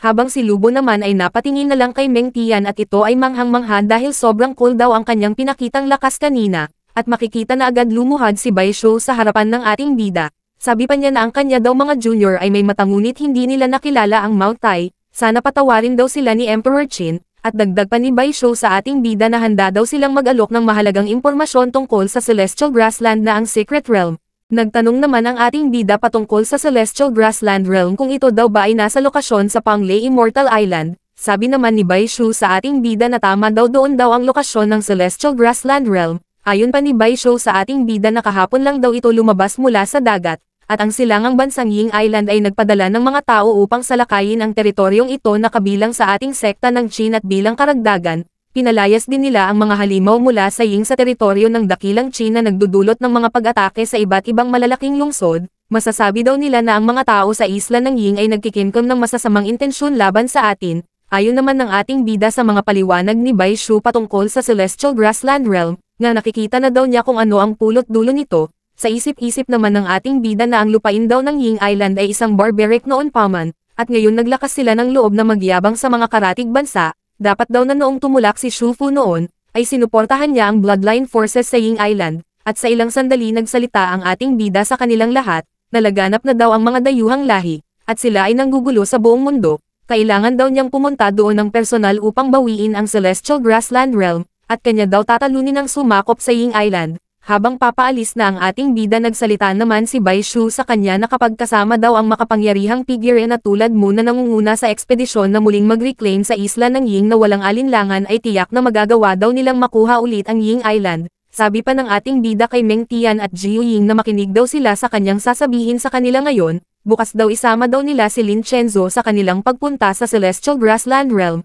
Kanila daw itaboy ang mga ibang lahi na mga pirata na sumakop sa Ying Island. Sumang-ayon naman si Meng Tian sa mga sinabi sa kanila ng ating bida, habang nagsalita naman si Jiu Ying na siya na daw ang bahala kay Lin Chenzo, at makikita naman si Lubo na kumikinang ang kanyang mga mata at ito ay tila ba mayroong kahilingan sa ating bida. Saad pa niya sa ating bida na pwede ba daw siyang sumama upang kanilang lipulin ang mga pirata sa Ying Island. Sabi pa ng ating bida na huwag daw itong mag-alala dahil nakaayos na daw ang mga pwedeng isama niya bukas upang lipulin ang mga pirata, at dagdag pa ng ating bida kay Lubo, na pangungunahan daw niya ang mga alagad ng sekta ng Qin na bantayan ang baybayin, huwag hayaang makapasok ang mga halimaw mula sa isla ng Ying sa silangang baybayin upang hindi manganganib ang buhay ng mga tao, at walang ano-ano ay sumang-ayon si Lubo sa mga utos ng ating bida sa kanya, at tawang-tawa naman ito sa kanyang sarili, dahil ano daw ang paboritismo ang pinagkakatiwala daw sa kanya ng Emperor ay mabigat na pananagutan kung kaya siya ang inatasan ng Emperor. Sabi pa ni Lubo sa ating bida na siya daw ay si Lubo, hindi daw niya hahayaan na ang mga halimaw ay gagawa ng isang hakbang papasulong sa Ying Island.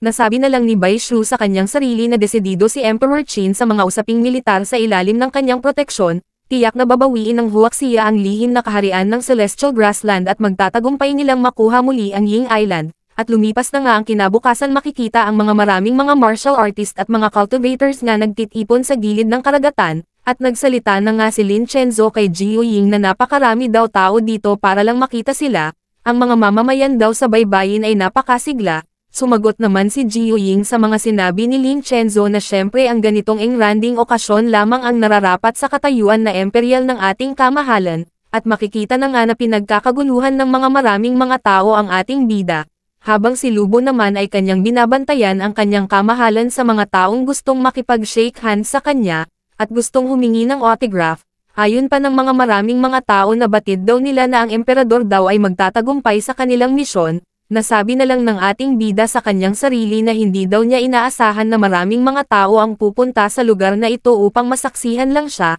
at nagsalita naman sa kanyang harapan si Bai Shu, at kanyang pinakilala sa ating bida ang isang engineer, dahil ang kanya daw mga team na mga engineer ay naghanda ng isang barko upang kanilang gamitin sa paglalakbay. At nagpakilala naman sa ating bida ang engineer, na siya daw ay si Arturo, alias Tutoy, nga nakapagtapos ng pag-aaral sa pamamagitan ng pagkuha ng mga bayabas, hahaha joke lang, at pinakita na nga ng engineer ang barko na ibibigay ng Martial Art Association sa ating bida upang kanila daw gamitin sa paglalayag. Ayon pa ng engineer na ito daw ay isang barkong maingat na ginawa ng Departamento ng Pananaliksik ng Martial Art Association. Ito daw ay makakatulong sa kamahalan na maglayag ng maayos. Hindi naman nagustuhan ng ating bida ang disenyo ng barko na ibibigay sa kanya, dahil ito daw ay mabigat na piraso ng bakal, hindi daw ito kaaya-aya sa paglalayag. Nagtataka daw siya kung itong barkong ito ang kanilang gamitin sa paglalayag, kung kailan daw sila makakarating sa Secret Realm, kung kaya ang kanya na lang daw gagamitin ay ang sarili niyang barko. At makikita na nga ang ating bida na mayroong pinapalabas na gininto ang aura galing sa kanyang kamay, at kanyang sinigaw ang katagang Juwang Boat, at bigla lumitaw ang isang gininto ang ulo ng isang dragon. Ito pala ay ang unahan ng barko ng ating bida na dahan-dahan na lumabas galing sa himpapawid. Biglang-bigla naman ang mga tao nga nakakita sa Juwang Boat ng ating bida dahil ito daw ay nakalutang sa himpapawid. Saad pa ng ibang mga tao nga nakakita na ito daw ay isang magic upang ipatawag ang isang bagay mula sa manipis na hangin. Sabi pa ng ating bida sa lahat na ito daw ay isang barkong Yuang Boat. Ito ay ginamit ng dakilang Yu sa panahon ng pagbaha. Ito daw ay naglalayag tulad ng isang lumilipad na dragon na sumasaklaw ng 1,000 milya sa isang araw. Napanganga na lang si Bai Shu habang nakatingin siya sa Yuang Boat. Sabi pa niya na ang Yuang Boat daw ay ginagamit ng mga mythical legend. Manghang-mangha naman ang katabi na engineer ni Bai Shu dahil ang bagay daw na ito ay hindi maipaliwanag ng science, at sa ilang sandali lumapag na nga ang Yuang Boat sa karagatan, habang ang mga tao naman na nakatingin sa papaalis na Yuang Boat na sinasakyan ng mga disciples ng Qin sect at ang ating bida, Masaya naman silang nagpapaalam, sabi pa nila na maghihintay daw sila sa lugar na ito hanggang sila ay makabalik dito ng ligtas. Sabi pa ni Meng Tian sa mga disciples ng Qin sect, na maghanda daw sila sa kani-kanilang mga formation, at dagdag pa ni Meng Tian sa lahat na kapag ang pagbaril ay tama ang layunin at panatilihing matatag ang likuran upang mapatay ninyo ang kalaban sa isang putok, at sumang-ayon naman ang mga disciples sa mga sinabi sa kanila ni Meng Tian, at ang ating bida naman ay walang sinayang na oras, dahil habang sila ay naglalayag ginamit niya ang oras nito upang mag-cultivate, sabi pa niya sa kanyang sarili, na habang ang espiritual na enerhiya ay nagpapatatag at sa karagdagang paglilinang ay dapat daw niya maabot ang ginintoang yugto sa lalong madaling panahon, nagsalita naman si Jiu Ying sa ating bida habang kanyang inaakit ang ating bida upang maligo sa karagatan, saad pa niya na ang paglilinang daw sa ganitong oras ay nakakapagod, ano na lang daw kaya nasamahan na lang daw siya upang maligo at mag-enjoy dito sa karagatan. Si Lin Chenzo naman ay nagalit sa kanyang narinig sa mga pinagsasabi ni Jiu Ying sa ating bida. Sabi pa ni Lin Chenzo kay Jiu Ying na sa mga ganito daw na mahalagang oras ay huwag niyang guluhin ang kanilang kamahalan dahil abala daw ito sa kanyang pag-cultivate, upang mas lalo pa siyang lumakas at upang matagumpay nilang masakop ang Celestial Grassland Realm at ang Ying Island, kung kaya huwag daw itong magdulot ng gulo sa paglilinang ng kanilang kamahalan, at makikita na nga ang dalawa ay nag-aaway. Sabi pa ni Jiu Ying kay Lin Chenzo na ano daw ang kanyang ibig sabihin na siya ay nagdudulot ng gulo. Hindi ba daw siya nakakaintindi ng kaunting kasiyahan, hindi na daw nakapagtataka na hanggang ngayon isa pa rin siyang single. Sagot naman ni Lin Chenzo habang inis na inis kay Jiu Ying na mas mabuti na daw iyon kaysa sa pang-aakit sa mga nakatatanda araw-araw. Iyon daw ay nakakagambala sa moral ng mga militar, at dahil sa pag-aaway ng dalawa ay natigil ang ating bida sa kanyang pag-cultivate. Sabi pa ng ating bida sa dalawa na tumigil na daw sila sa pag-iingay dahil mayroon daw siyang nararamdaman na malakas na spiritual energy sa gitna ng karagatan, ito daw ay nasa ilalim ng tubig kung saan sila naruroon, at dagdag pa ng ating bida sa kanilang dalawa na mayroon daw maliit na pagkain na kusang lumapit sa kanila, at bumungad na nga ang isang dambuhalang halimaw nga nakaabang sa barko na yuwang boat, at makikita ito nga nanlilisik ang kanyang mga mata, dahil sa wakas daw marami-rami ang kanyang makakain ngayong araw, at dagdag pa nito na hindi daw niya inaasahan na ang mga pagkain na ito ay may lakas na loob na lumapit sa kanya. Agad naman inatake ni Ming Tian ang dambuhalang halimaw nga nakaharang sa kanilang dinadaanan, saad pa ni Ming Tian na ano daw ba ang kalukuhan ang pinaggagawa ng maliit na isda na ito, hindi daw ito marunong magbigay galang sa barkong yuwang boat ng kanyang kamahalan, at may lakas pa daw ito na loob na lapitan ito. Mas lalo namang nagalit ang halimaw kay Ming Tian. Sabi pa niya kay Ming Tian na sino daw itong lapastangan na mortal nga may lakas na loob na umatake sa kanya, at nang mamaliit pa, siya daw ay isang dakilang demonyo sa buong karagatan. Habang seryoso na tinitingnan ng ating bida ang dambuhalang halimaw na sabi na lang niya sa kanyang sarili na mayroon daw siyang naalala noong kanyang nakaraan noong naglibot siya sa east papuntang Jifu, gumamit daw siya noon ng higanteng crossbow upang kanyang patayin ang dambuhalang isda. Tila daw itong nilalang nga nasa kanilang harapan ngayon ay miyembro ng parehong lahi na demonyo na kanyang nakaharap noon. Note, naka-record sa Grand Historian Annuals ng Emperor Qin ang kanyang pagdating sa Jifu, at naka-record din iyong mga pangyayari noong nakakita ang Emperor ng malaking isda at kanya itong pinatay gamit ang crossbow, habang lumingon-lingon ang malaking dambuhalang isda kung sino pa ang mga nilalang ang nakasakay sa barko. Laking gulat niya nga nasa kanya ng harapan ang ating bida at ito ay lumilipad. At habang patuloy niyang tinitingnan ang ating bida, mayroon siyang naalala sa kanyang nakaraan dahil tila ba familiar daw ang kasuotan ng tao na ito, kung kaya napagpasyahan ng halimaw na isda na tingnan na lang daw niya ang ancestral record upang malaman niya ang pagkakilanlan ng tao na ito, at nang pagtingin niya sa record ng ancestral ay laking gulat niya at nanlaki ang kanyang mga mata dahil ang tao daw na pumatay ng kanyang kalahi noon ay kahintulad ng tao nga nasa kanyang harapan ngayon, o baka ito talaga yung tao na iyon. At nagkakatitigan na nga silang dalawa, mata sa mata, at napagtanto niya sa kanyang sarili na ito daw pala talaga ang tao na iyon. Napasigaw na lang ang dambuhalang isda at napasabi sa kanyang sarili na ito ay isang pangunahing kaaway ayon sa turo ng mga ninuno na ang taong ito ay nagtataglay ng isang banal na pana at sa pagdating daw ng hinaharap na henerasyon pag makakatagpo daw nila ang tao na ito ay dapat daw sila magpakita ng paggalang upang maiwasan ang labanan. Isang maling galaw lang daw niya ngayon, sasapitin din daw niya ang sinapit ng kanyang mga ninuno noon, at pinapawisan na ang malaking isda habang kanyang iniisip ang kanyang sasapitin pag nagkataon. at makikita ito na umiiyak at nagbigay ng galang sa ating bida at sa mga kabilang ng Chin sect. Sabi pa ng malaking isda na humihingi daw siya ng patawad sa kanyang mga ginawa kanina dahil na-offend niya sila, ngunit sa masamang palad sinabihan lang siya ng ating bida na hinarangan daw niya ang barko ng Chin sect kung kaya naantala ang kanilang paglalakbay, at bilang kaparusahan siya daw ay mamamatay na ngayon, at mangiyak-ngiyak naman ang dambuhalang isda at ito ay nagmamakaawa na huwag daw niya itong gawin sa kanya dahil siya na lang daw ang huling natira sa kanilang lahi. Kung mamamatay daw siya ngayon ay katapusan na ng kanyang linyang edad, at sa gitna ng pagmamakaawa ng dambuhalang isda ay nagsalita naman si Jiu Ying sa ating bida na hayaan na lang daw niya siya na kanyang lutuin ang malaking isda na iyan, magluto daw siya ngayon para sa lahat. Natuwa naman si Lin Chenzo sa minungkahi ni Jiu Ying dahil gusto na din daw niya na kumain ng lutong isda, dahil matagal na daw siya hindi nakakakain ng lutong isda. Tamang-tama daw ngayon ay mayroong malaking isda ang kusang lumapit sa kanila. Napaisip naman si Ming Tian dahil hindi daw niya inaasahan na ang kanyang paglalayag kasama ang kamahalan ay mabubusog siya kasama ang kanyang pagnanasa. Habang napasabi naman ang ibang mga disciple na kapag kasama daw nila palagi ang kamahalan ay makakakain sila ng klase-klaseng mga karne, at habang naghahanda na ang ating bida upang kanya nang patayin ang dambuhalang isda, ang tatlo naman ay naglalaway na, dahil ano daw ba na putahe ang dapat na lutuin sa malaking isda na ito, at hindi na daw sila makapaghintay kung gaano kasarap ang karne ng isda sa kanilang harapan ngayon. At makikita na nga ang halimaw nga biglang nagbago ang mukha nito at ito ay para ng isang maamong sisiw na nagmamakaawa upang huwag lang siyang lutuin, at sabi pa niya sa ating bida na di ba daw pupunta sila sa Celestial Grassland Realm, may alam daw siya na shortcut upang makarating sila doon ng mas mabilis, ihahatid daw niya sila doon, basta huwag lang daw nila siyang patayin. Napaisip naman ang ating bida sa mga minungkahi sa kanya ng dambuhalang isda. Dahil sa ngayon daw ay mayroon pang pakinabang ang nilalang na ito sa kanilang paglalakbay, sa ngayon daw ay hahayaan na muna niya itong demonyong isda na ito na manguna sa kanilang paglalakbay upang mabilis sila makarating sa kanilang totoong pakay,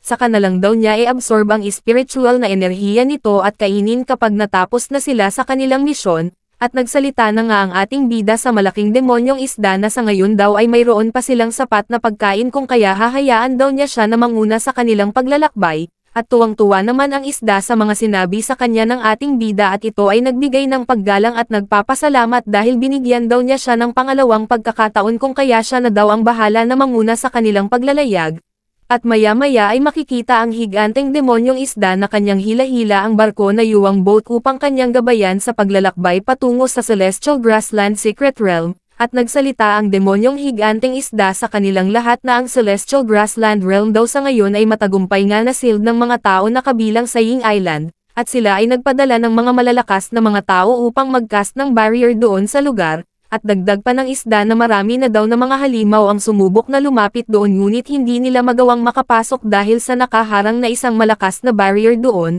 Nagsaad naman ang ating bida sa higanteng demonyong isda na ang barrier daw ay kayang pigilan ang mga halimaw ngunit ibang storya na daw pag ang mga tao ang sumubok na pumasok sa barrier na iyon, at lumipas na nga ang ilang oras makikita na nga na nakarating na sila sa Celestial Grassland Realm, at sigaw pa ng mga disciples ng Chin sect nga nakikita na daw nila ang barrier nga nakaharang sa lugar, at dali-dali na nga lumipad ang ating bida papalapit sa nakaharang na barrier sa Celestial Grassland Realm. Sabi pa niya sa lahat na kanya daw sisirain ang barrier nga nakaharang, at kanya na nga pinalabas ang kanyang Langya Stone upang sirain ang barrier nga nakaharang sa kanilang dinadaanan, at makikita na binagsak ng ating bida ang Langya Stone galing sa itaas upang patamaan ang barrier. Sabi pa ng isang lalaki na mayroong hawak na pamaypay na kung sino daw ba itong mga lapastangan nga naghihimasok dito sa Celestial Grassland Realm, at nagsaad naman ang isang lalaki na parang mukhang lamok na may hawak na panulat na tinta. Na huwag na daw silang magsayang ng oras kabilin-bilinan daw ng kanilang Emperor Ying na kung sino daw ang may lakas na loob na manghihimasok dito sa Celestial Grassland Realm ay agad daw nila itong patayin ng walang awa.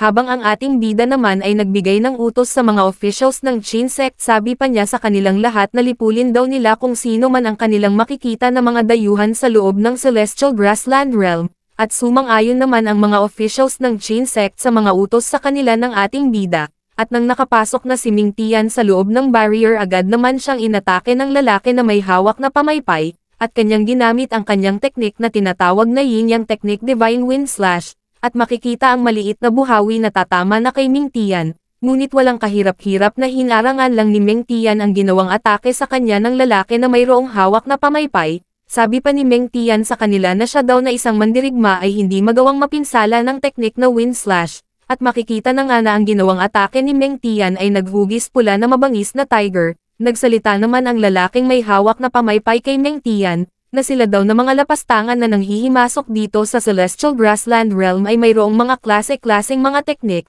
ngunit kung ikukumpara sa mga attack method ng kanyang kamahalan na si Ying ay walang binatbat ang kanilang mga techniques, at sila Lin Chenzo naman at Jiu Ying ay nag-uusap sa gitna ng labanan. Sabi pa ni Jiu Ying kay Lin Chenzo na maghinay-hinay lang daw ito, ituring na lang daw ito ngayon na isang kasiyahan. Sumagot naman si Lin Chenzo kay Jiu Ying na kailangan lang daw nila na huminahon. Napasabi na lang ang kanilang mga nakalaban, dahil ano daw ba itong mga atake ng mga nilalang na ito, bakit daw nag-combine ang dalawang malalakas na element attack, at makikita na nga na ang mga nakalaban ni Jiu Ying at Lin Chenzo ay madali lang nila napatay habang ang iba naman ay nagsitakbuhan dahil isa daw itong legendary combination, ang ice daw at ang fire magic ay nagsasama. Talaga daw na pinaghahandaan ng kanilang mga nakalaban ang pagsalakay dito sa Celestial Grassland Realm. At sa kabilang banda naman, sinigawan ni Boy Lamok na may hawak na panulat na tinta ang ating bida habang ito ay papasugod. Sabi pa niya na marahil daw itong may kaaya-ayang mukha ang leader ng grupo nga nang hihimasok dito sa Celestial Grassland Realm,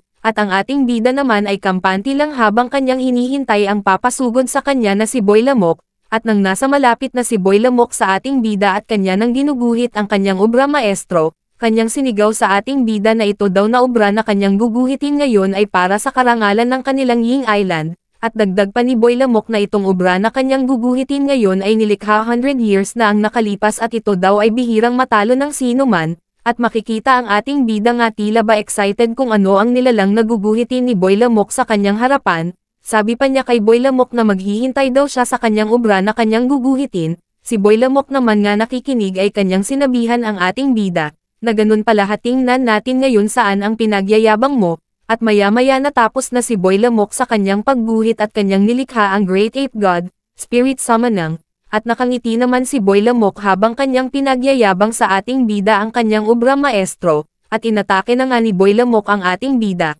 Sabi pa ng ating bida kay Boy Lamok na ang kanya daw paraan ng pagguhit ay hindi nakapagbibigay sa kanya ng interest. At nang nasa malapit na ang unggoy sa ating bida, agad naman tinaas ng ating bida ang kanyang isang kamay at ito ay nagpapalabas ng gininto ang aura. Ang unggoy naman nga nakakita ay napanganga na lang at tila ba ito ay natakot. At makikita na nga na binabalutan ng gininto ang kadina ang unggoy, at ito ay napasigaw dahil hindi daw siya makahinga. Halos lumuwa na ang dalawang mga mata ni Boy Lamok habang kanyang pinapanood ang kanyang nilikha na Ape God. Napasigaw na lang ito na ang kanya daw ginuhit ay nawasak ng ganoon lang kadali, ang kanya daw Hand of God ay walang kwenta sa tao na ito, at makikita na nga ang unggoy na ginuhit ni Boy Lamok ay dahan-dahan nga naglahos sa tabi ng ating bida, habang si Boy Lamok naman ay hindi pa rin makapaniwala sa kanyang mga nakikita, at ito ay napabulwak ng dugo sa kanyang bibig at ang kanyang mga mata ay halos pumutok na ang mga ugat dahil sa pinsala. Saad pa ng ating bida kay Boy Lamok habang kanyang tinaas ang kanyang espada na ngayong araw daw ay ipapakita niya sa kanya kung ano ang tunay na summoning techniques.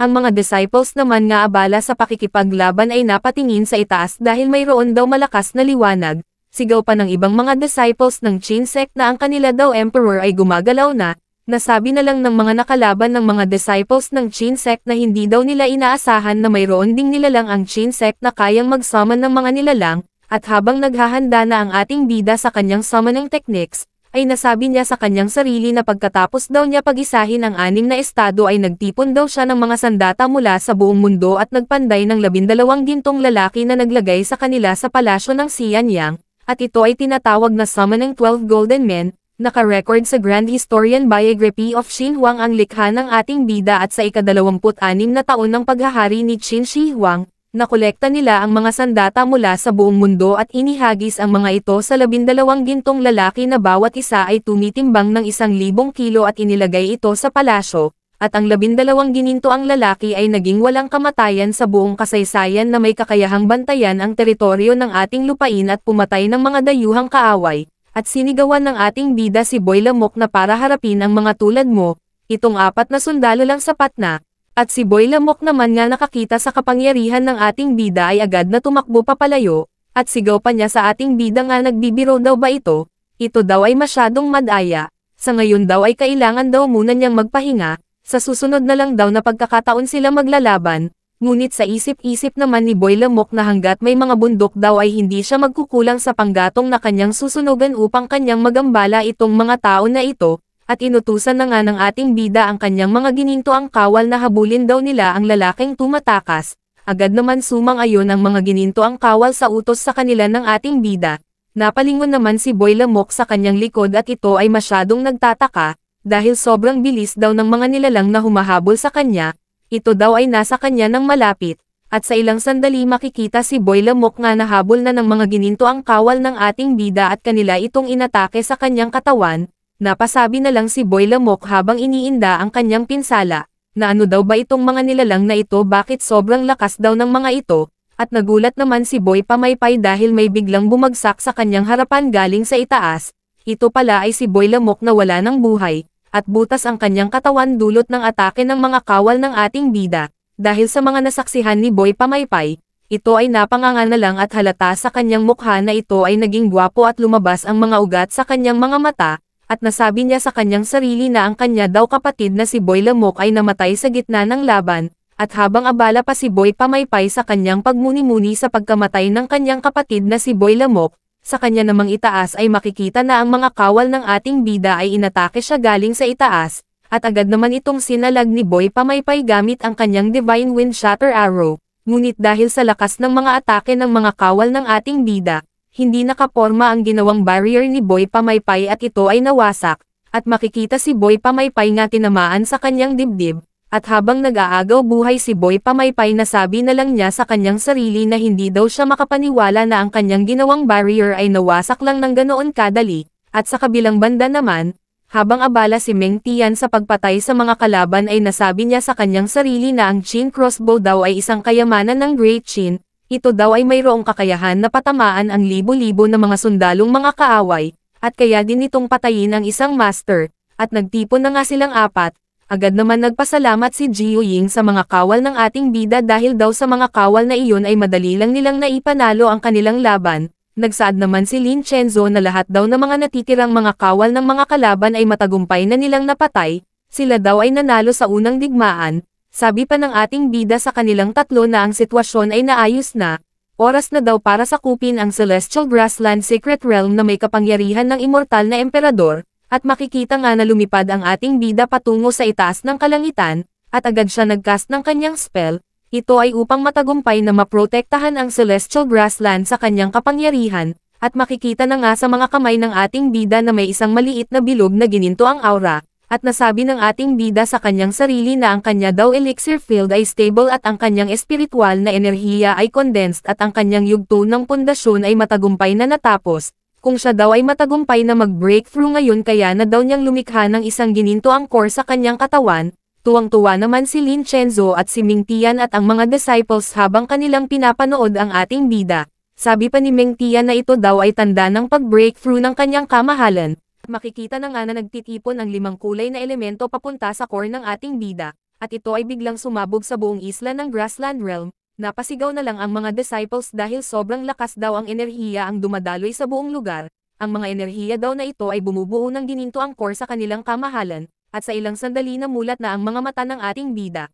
at nasabi niya sa kanyang sarili na kahit na ang aura ay hindi sapat na matatag, ang kanya pa rin daw cultivation ay tumuntong pa rin sa threshold ng Golden Core, at nagsalita ang ating bida sa lahat ng mga disciples ng Qin sect na sa pamamagitan daw ng pagbuo ng kanyang gininto ang core, ito daw ay talagang isang mapalad na tanda. Ibababa daw niya ang banal na ulan at ibabahagi ito sa kanilang lahat. Nagpapasalamat naman ang mga disciples sa ating bida. Saad pa nila na sana daw tataas pa ang kanyang buhay sa hinaharap, at dako naman tayo sa gitna ng karagatan, makikita ang 5 na malalaking mga barko na papunta sa Grassland Realm. Ito pala ay ang kaalyansa na bansa ng Ying Island. Ito ay ang barko ng 5 nasyon. Pumunta sila sa Grassland Realm upang kanilang tulungan ang taga Ying Island upang talunin ang hukbo ng ating bida. Habang nakatingin ang isang general sa karagatan, masyado siyang nadismaya sa kanyang sarili dahil kahit na masyadong mabilis ang kanilang paglalayag papunta sa Ying Island sa bandang huli nabigo pa rin silang tulungan ang mga martial artist nga nang galing sa Ying Island. Sabi pa niya sa kanyang mga nasasakupan sa barko na oras na daw para kanyang ipatupad ang hustisya at ipakita sa mga tao ng Chinsec kung sino ang in charge sa ganitong usapin.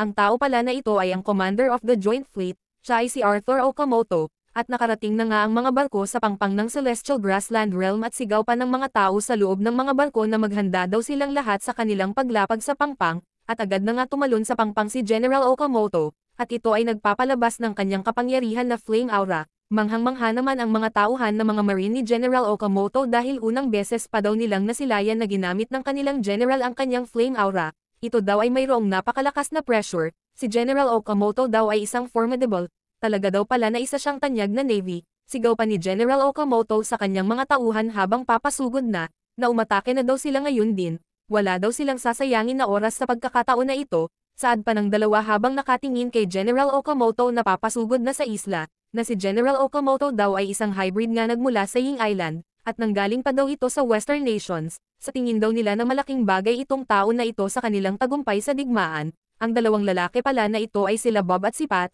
Si Bob ay mayroong flexibility ability, habang si Pat naman ay mayroong ability na gravity, at mayroon naman naglakad sa likod ng dalawa. Sabi pa nito sa dalawa na pumunta na daw sila sa isla ng magkasamang tatlo, at dagdag pa nito na kung tutuusin daw ang Joint Fleet ay magkaalyansa sa 6 na mga nasyon, kung kaya pupunta na sila doon upang makipaglaban sa mga kalaban. Ang tao pala na ito ay si Cruz na gumagamit ng tentacle ability, at lumipad na nga ang tatlo papunta sa isla. Sigaw pa nila na hindi daw nila papayagan na si General Okamoto lang ang hahakot sa lahat ng mga parangal sa digmaan na ito. Biglang-bigla naman si Lin Chenzo. Dahil ano daw ba itong ingay na kanilang naririnig ngayon sa pangpang, habang si Meng Tian naman ay kampante lang sa mga kaganapan. Nagsalita naman ang mga disciples, sabi pa nila na mag-ingat daw ang lahat dahil ang hukbo daw ng mga kalaban ay nandito na sa isla, at makikita na nga na papasugod na ang mga navy. Sigaw pa nila habang papasugod na. Sa ngayon daw ang mga navy ang mananaig sa digmaan, kanila daw babawiin ang Celestial Grassland Realm sa kamay ng mga mananakop, habang si Lin Chenzo naman ay naghahanda na upang makipaglaban, at nasabi niya sa kanyang sarili na hindi daw niya inaasahan nga nandito na ang mga Joint Fleet ng Ying Island kasama ang mga 5 nasyon sa ganito lang kabilis. Si Jiu Ying naman na nanonood sa mga navy na papasugod na sa kanila ay kampante lang. Saad pa niya na ano daw ba ang meron dito, mukhang mayroon daw kasiyahan ang magaganap ngayon, dahil marami daw mga tao ang pumunta sa lugar na ito, pero dibali na lang daw iyon, dahil sa ngayon daw ay pagkakataon na niya ito upang kanyang tikman ang flavor ng mga mandirigma sa Ying Island, at sumugod na nga si Jiu Ying sa mga navy na may halong pagkagutom sa pakikipaglaban. Nagsalita naman si Meng Tian sa ating bida. Sabi pa niya sa kanyang kamahalan na hindi na daw kailangan makisali ang kamahalan sa labanan, siya na lang daw ang mamumuno sa mga disciples upang kanilang poksain ang mga daga na nanggugulo dito sa isla. Sumagot naman ang ating bida sa mga mungkahi sa kanya ni Meng Tian nga napakahusay daw iyon dahil pagkakataon na daw niya ito upang siya ay maging pamilyar ang kanyang pamumuno sa kanilang mga mandirigma, at makikita na nga na nakikipaglaban na ang mga disciples ng Jin Sect sa mga Joint Fleet Navy.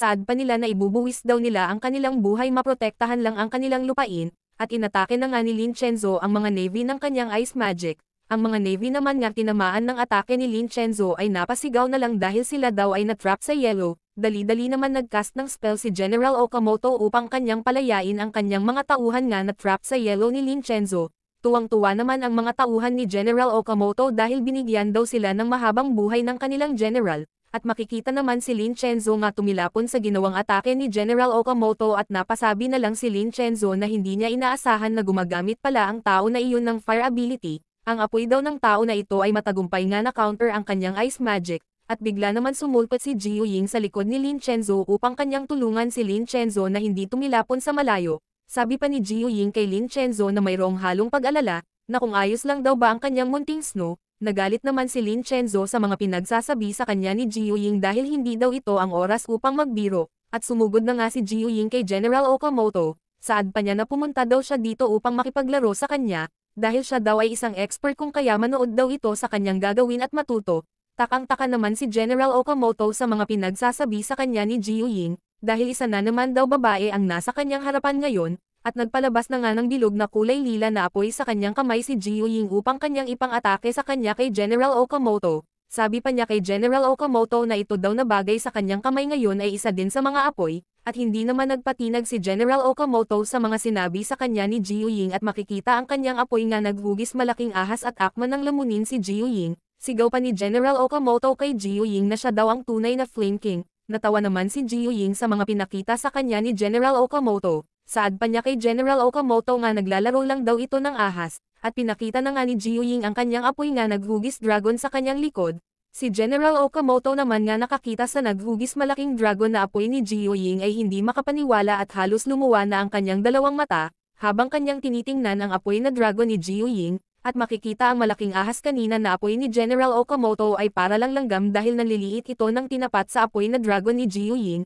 at ito ay kinain lang ng wala man lang kahirap-hirap. Masyado naman nadismaya si Jiu Ying habang kanyang kinakain ang hugis ahas na apoy ni General Okamoto dahil isa lang daw pala itong ordinaryong apoy. Nasabi na lang ni General Okamoto habang kanyang iniinda ang kanyang pinsala sa apoy na dragon ni Jiu Ying, na sa loob daw ng nasusunog na enerhiya ay mayroon ding misteryosong madilim na aura ang bumabalot sa apoy ng babae na ito. Sa kabilang banda naman, inutusan ni Meng Tian ang mga mandirigmang disciples ng Qin sect. Saad pa niya sa lahat na mag-form daw sila ng snake formation at kanila daw palibutan ang mga puwersa ng kalaban. Sumang-ayon naman ang mga disciples sa mga utos ni Meng Tian. Sabi pa ng mga disciples ng Qin sect, habang kanila nang na-corner si Bob at si Pat, na sila daw ng mga disciples ng Qin sect ang inatasan ng kanilang leader upang poksain ang leader ng mga kalaban. Naiinis naman sila Bob at si Pat habang sila ay pinapalibutan na ng mga disciples ng Qin sect. Sabi pa ni Pat na itong maliliit daw na daga na ito ay may lakas na loob na harangan silang tatlo na mga general ng Joint Fleet. Saad pa ni Bob na masyado daw na in-underestimate ang kani-kanilang kakayahan ng mga daga na ito, at hinanda na nga ni Bob ang kanyang kamay upang i-cast ang kanyang gumagumanomi. Sigaw pa niya habang kampante sa kanyang sarili habang papasugod kay Meng Tian, na ang kailangan lang daw niya gawin sa ganitong sitwasyon ay unahin ang leader ng grupo na ito. Agad naman inangat ni Meng Tian ang kanyang isang kamay upang kanya din atakehin si Bob. Sabi pa niya kay Bob habang nagpapalabas ng napakapanindig balahibo na aura, na manatili lang daw itong mahinahon sa lupa at maging sparring partner na lang ng kanilang kabataan sa Qin sect. Nagalit naman si Bob sa mga pinagsasabi sa kanya ni Meng Tian. Ito daw ay masyadong mayabang. Ang kanya daw bang pinagyayabang ngayon ay dahil nakasuot siya ng makalumang kasuotan. Sa tingin daw ba niya sa kanyang sarili na siya ay isang tanyag na general, at hindi na nga nakapigil si Bob sa kanyang sarili at siya ay umatake kay Meng Tian gamit ang kanyang rocket fist Gatling gun, at kanyang pinaulanan ng suntok si Meng Tian, na halos hindi na makita ang imahe ni Meng Tian dahil halos ang Gatling gun na lang ni Bob ang makikita sa kinatatayuan ni Meng Tian, at matapos bugbugin ni Bob si Meng Tian gamit ang kanyang atake na rocket fist Gatling gun, makikita ito na halos may yak-iyak, dulot ng pagkabukol-bukol ng kanyang dalawang kamao sa sarili lang niya na atake. Kampante naman nga nakatayo si Meng Tian at kanyang inangat ang kanyang isang kamay at kanyang inatake si Bob gamit ang kanyang Seal of the Law Descent, at makikita si Bob na bumagsak sa lupa. Nanlaki naman ang mga mata ni Pat habang kanyang pinapanood si Bob na parang niyog nga nahulog galing sa itaas. Nasabi na lang niya na si General Bob daw ay natalo sa isang round, at ang pinakamalupit, natalo siya sa isang atake lang. Si Meng Tian naman ay agad nga nagbigay ng utos sa mga disciples. Saad pa niya sa lahat na ang kanila daw snake formation ay natapos na, kung kaya sila na daw bahala upang patayin itong mga generals sa kanilang harapan. Agad naman sumang-ayon ang mga disciples sa mga utos sa kanila ni Meng Tian. At makikita na nga na pinagtulungan ng mga disciples ng Qin sect sila Bob at si Pat. May yak-iyak naman si Pat habang nagmamakaawa sa mga disciples ng Qin sect. Sabi pa niya na itigil na daw nila ang kanilang ginagawa dahil isa pa rin daw siyang general sa Joint Fleet kung kaya dapat magbigay daw sila ng respeto sa kanila. At sa kabilang banda naman, kung saan ang kinaroroonan ng ating bida, maangas naman siyang nilapitan ni General Cruz galing sa kanyang likod at ito ay naghahanda na upang kanyang turuan ng leksyon ng ating bida. Saad pa niya sa ating bida na ang kanya daw mga kasamahan ay mga tanga, dahil hindi daw nila kayang hulihin ang pinuno ng grupo na ito, ngunit ibahin daw nila siya dahil mas malakas daw siya kumpara sa kanyang mga kasamahan. Napalingon naman ang ating bida kay General Cruz dahil nagtataglay din daw ito ng nakakamatay na killing intent, at agad itong inatake ng ating bida gamit ang kanyang spiritual hand manifestation. Sabi pa niya kay General Cruz na kung saan daw nanggaling ang mukhang pugitan na ito, at may lakas pa daw ito na loob na lumapit sa kanya ng walang ingat. At si General Cruz naman ay hindi na makagalaw sa mahigpit na paghawak ng spiritual hand manifestation ng ating bida. Napasabi na lang si General Cruz dahil sa higpit daw ng paghawak sa kanya ng malaking kamay na ito, natatakot daw siya na siya ay sumabog at dito na mamamatay, at makikita na nga na naging kulay ube ang mukha ni General Cruz dahil mas lalo pang hinigpitin ng ating bida ang paghawak sa kanya, at sa isip-isip ni General Cruz na kailangan na daw niyang tawagin ang kanyang alipin sa lalong madaling panahon, at kanya nang sinigaw sa ilalim daw ng kanyang pangalan kanya daw summon ang nilalang na iyon dito sa lugar na ito,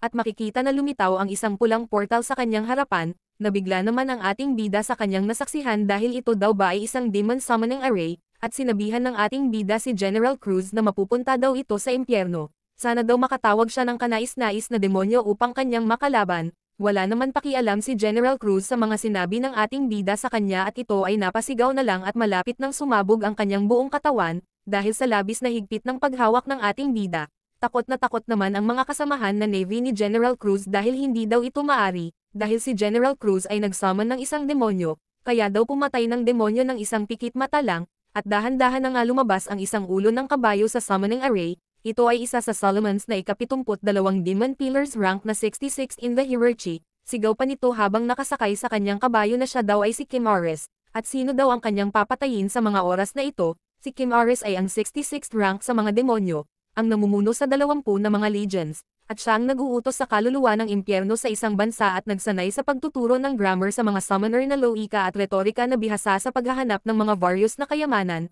Agad naman hinanda ng ating bida ang kanyang espada. Saad pa niya kay Kim Ares na ito daw ay isang kaaya-ayang sorpresa na hinuhusgahan mula sa iyong taglay na aura. Batid daw niya ngayon na siya ay nagtataglay ng isang Golden Core Stage. Napaisip naman si Kim Ares na kung ano daw ba ang Golden Core Stage na kanyang pinagsasabi. Hindi daw niya alam ang bagay na iyon. Saad pa ng ating bida kay Kim Ares na matapos daw ng kanyang pagtawid sa modernong mundo na ito ng mahabang panahon, sa wakas daw nakatagpo siya ng kaaya-ayang kalaban. Sa kanila daw laban ngayon dadalhin daw niya ang karangalan ng mga cultivators, kung kaya ipapanalo daw niya ang kanilang laban. Dahil sa mga narinig ni Kim Ares sa mga sinabi ng ating bida, agad niya itong hinamon. Sa ilalim daw ng pangalan ng Solomon's Knight hinahamon daw niya ang ating bida sa isang duel. Nagtanong naman ang ating bida kay Kim Ares na kung gagamitin daw ba niya ang spatial vortex na mayroong kakayahan na mag-teleport, at makikita na nga na nag-teleport na si Kim Ares at ang ating bida, maging sa buong kalangitan ay walang bakas ang makikita sa kanilang dalawa. Masyado naman nag-alala si Lin Chenzo dahil inabsorb daw ng special vortex ang kanyang kamahalan na si Senior Yingxing. Pakiramdam daw niya sa sitwasyon na ito ay mayroong masamang balak si Kim Ares sa kanyang senior. Agad naman siyang hinawakan sa balikat ni Jiu Ying na walang halong pag-alala. Saad pa niya kay Lin Chenzo na huwag daw itong mag-alala dahil ang kanila daw kamahalan ay nagtataglay na ngayon ng Golden Core Stage. Natitiyak daw niya na matatalo ng kamahalan ang demonyo na bastard. Nagsalita naman si Ming Tian sa lahat ng mga disciples ng Qin Sect, na sa kasalukuyan daw ang kanilang kamahalan ay nasa isang laban sa isa sa mga demonyo, ngunit hindi daw sila tatayo na lang dito at maupo sa paghihintay sa pagbalik ng kanilang kamahalan. Sa ngayon daw ay gagawin nila ang kanilang trabaho upang ubusin ang mga natitirang mga kalaban dito sa isla. Agad naman sumang-ayon ang lahat ng mga disciples sa mga utos sa kanila ni Ming Tian, at nakarating na nga ang ating bida at si Kim Ares sa Realm of the Undead, kung saan dito gaganapin ang kanilang laban, at makikita na naghahanda na silang dalawa sa kani-kanilang mga atake. Sabi pa ni Kim Ares sa ating bida na ang kaharian ng Undead daw ay isang special na mundo na kanyang nabuo pagkatapos niyang pumatay ng milyong bilanggo ng digmaan,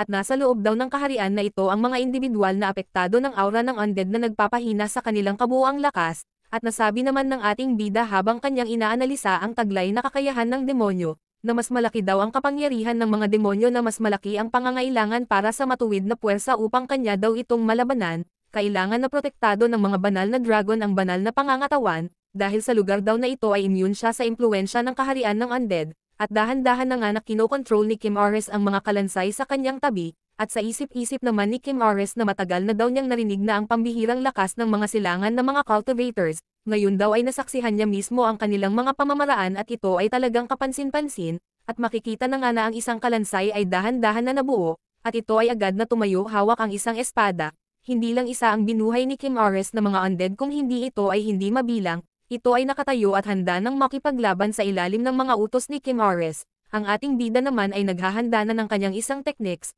upang kanyang tapatan ang hindi mabilang na mga undead, ngunit sa kasalukuyan daw niya na lakas ngayon ay hindi niya kayang isummon ang 12 gintong lalaking mandirigma, kung kaya wala na daw siyang ibang paraan ngayon kung hindi kanyang gamitin ang isa niyang artifact upang pangtapat sa mga ito, at inutusan na nga ni Kim Ares ang kanyang mga undead na sugurin ang ating bida. Sabi pa niya sa ating bida na naisip mo ba na isa siyang tanga, natatayo na lang habang hinihintay na matapos ka sa pagcast ng iyong spells, at ang ating bida naman ay kampante lang nga nakatayo habang siya ay sinasalakay ng mga undead, at makikita ang mga ginawang atake ng mga undead ay bumabalik sa kanila ang pinsala at ito ay tumilapon, dulot ng ginawang gininto ang barrier ng ating bida upang protektahan ang kanyang sarili. Takang-taka naman si Kim Ares sa kanyang nakikita at ito ay bahagyang pinapawisan, dahil anong klaseng protective aura daw itong ginamit ng ating bida, maging ang kanya daw mga undead ay hindi kayang basagin ito, at ginamit na nga ng ating bida ang kanyang artifact. Ito ay ang Divine Emperor Treasury. Ang Divine Emperor Treasury ay isang special vault kung saan ang artifact at mga kayamanan ay nakolekta sa loob ng libong taon, at ang mas mataas na cultivation ay mas marami ang bilang ng artifact na maaari nilang magagamit. Biglang-bigla naman si Kim Ares sa kanyang mga naririnig, dahil anong klaseng artifact daw iyang bagay na iyan, at sabi pa ng ating bida habang kanyang pinapalabas ang kanyang espada na gagamitin, na ito daw ay ang koleksyon ng mga espada na ginamit ng mga emperador ng dakilang Qin na pinagsama-sama. Ito ay kilala bilang lulo, kabilang sa kanila ang mga espadang pumatay kay Jing Ke, ang espadang nagbigay ng kamatayan kay Bai Qi na Grand Marshal, silang lahat ay bahagi ng lulo. Sa panahong ito si Lulo ay narikast at naging isang pinong lumilipad na espada sa ilalim ng aking utos, at mas lalo naman nagalit si Kim Ares sa mga paliwanag ng ating bida, at kanyang sinigawan ang kanyang mga undead na sumugod na silang lahat, at kanila daw patayin ang pangahas na mortal na ito sa kanilang harapan, at inutusan naman ng ating bida ang kanyang mga espada na salakayin din nila ang mga undead na papasugod sa kanya, at makikita na nga na mabilis lang na pinagtutusok ng mga lumilipad na espada ang nagsikumpulan ng mga undead at wala man lang ni isa ang nakarating sa kinaroroonan ng ating bida. Nasabi na lang ni Kim Ares sa kanyang sarili habang natulala, na maging ang mga espada daw na kagamitan ni Yingxing ay may sariling buhay, gaano daw ba kalakas itong tao na ito, at sumugod na nga si Kim Ares sa ating bida. Saad pa niya sa kanyang sarili na ang isang tunay daw na kabalyero ay dapat na personal na makisali sa tunggalian, at ang ating bida naman ay kampante lang na tinitingnan si Kim Ares na papasugod na sa kanya, at nang tumama na ang atake ni Kim Ares sa ating bida ay laking gulat niya dahil isang gintong imahe lang ang kanyang tinamaan, nagtataka daw siya kung saan napunta ang kanyang kalaban, ang imahe daw na ito ay nabuudulot ng bilis ng isang galaw, agad naman napalingon si Kim Ares sa kanyang likuran habang biglang-bigla, at naghahanda ng pagdepensa, dahil pala ang ating bida ay inatake siya sa kanyang likuran, ngunit matagumpay naman itong nadepensahan ni Kim Ares. At nasabi na lang ni Kim Ares sa kanyang sarili na sobrang bilis daw ng nilalang na ito, saad pa ng ating bida kay Kim Ares habang nagkatapat ang kani-kanilang atake, na ang isang cultivator daw ay umaasa sa mga pag-atake ng spell, at maaaring magpakawalan ng gayong mabilis na mga welga, at binuhos na nga ni Kim Ares ang kanyang buong lakas upang depensahan ang kanyang sarili sa atake ng ating bida, ngunit makikita pa rin ito na tumilapon sa lakas ng kapiranggot na atake ng ating bida. Ang ating bida naman ay tila ba hindi pinapawisan habang nakatayo sa harapan ni Kim Ares na tila ba natatakot na sa lakas na taglay ng ating bida. Sabi pa ng ating bida kay Kim Ares habang kanya na naman itong inatake, na ang demonyo na tulad ng isang pagkabigo, inaakala daw niya na ang isang demonyo na nagtataglay ng isang golden core ay hindi nalalayo sa kanyang taglay na lakas ngayon, ngunit mali daw pala siya sa kanyang inaakala. Napamura na lang si Kim Ares sa kanyang sarili habang kanyang sinasalag ang atake ng ating bida. Dahil paano daw ba niya matatalo itong mortal na ito, at sa harapan naman ni Kim Ares ay may isang nabuo na portal, saad pa ni Kim Ares sa nilalang sa loob ng portal na hindi daw ito masyadong magalang sa kanya, saad pa ng nilalang kay Kim Ares na pumunta daw ito sa Earth at nakikipag-away, at hindi man lang siya inimbitahan nito, ang nilalang pala na ito ay ang ika-50th rank demon na si Firkaz. Si Firkaz ay ang ika-50th rank na kabilang sa 72 na mga demonyo, at isang kabalyero na bihasa sa filosofiya at astrolohiya. Saad pa ni Kim Ares kay Firkaz habang naiinis, na dahil ba nasa ika-50 ka ay hindi nangangahulugan na maaari kang kumilos bilang isang malaking pagbaril na pagraranggo ng demonyo na hindi batay sa lakas, sumagot naman si Firkaz sa mga hinain sa kanya ni Kim Ares na sa ngayon daw ay harapin daw muna nila ang kalaban, ang laban na ito ay hindi dapat magdala ng kahihiyan sa kanilang angkan na Solomon Demon.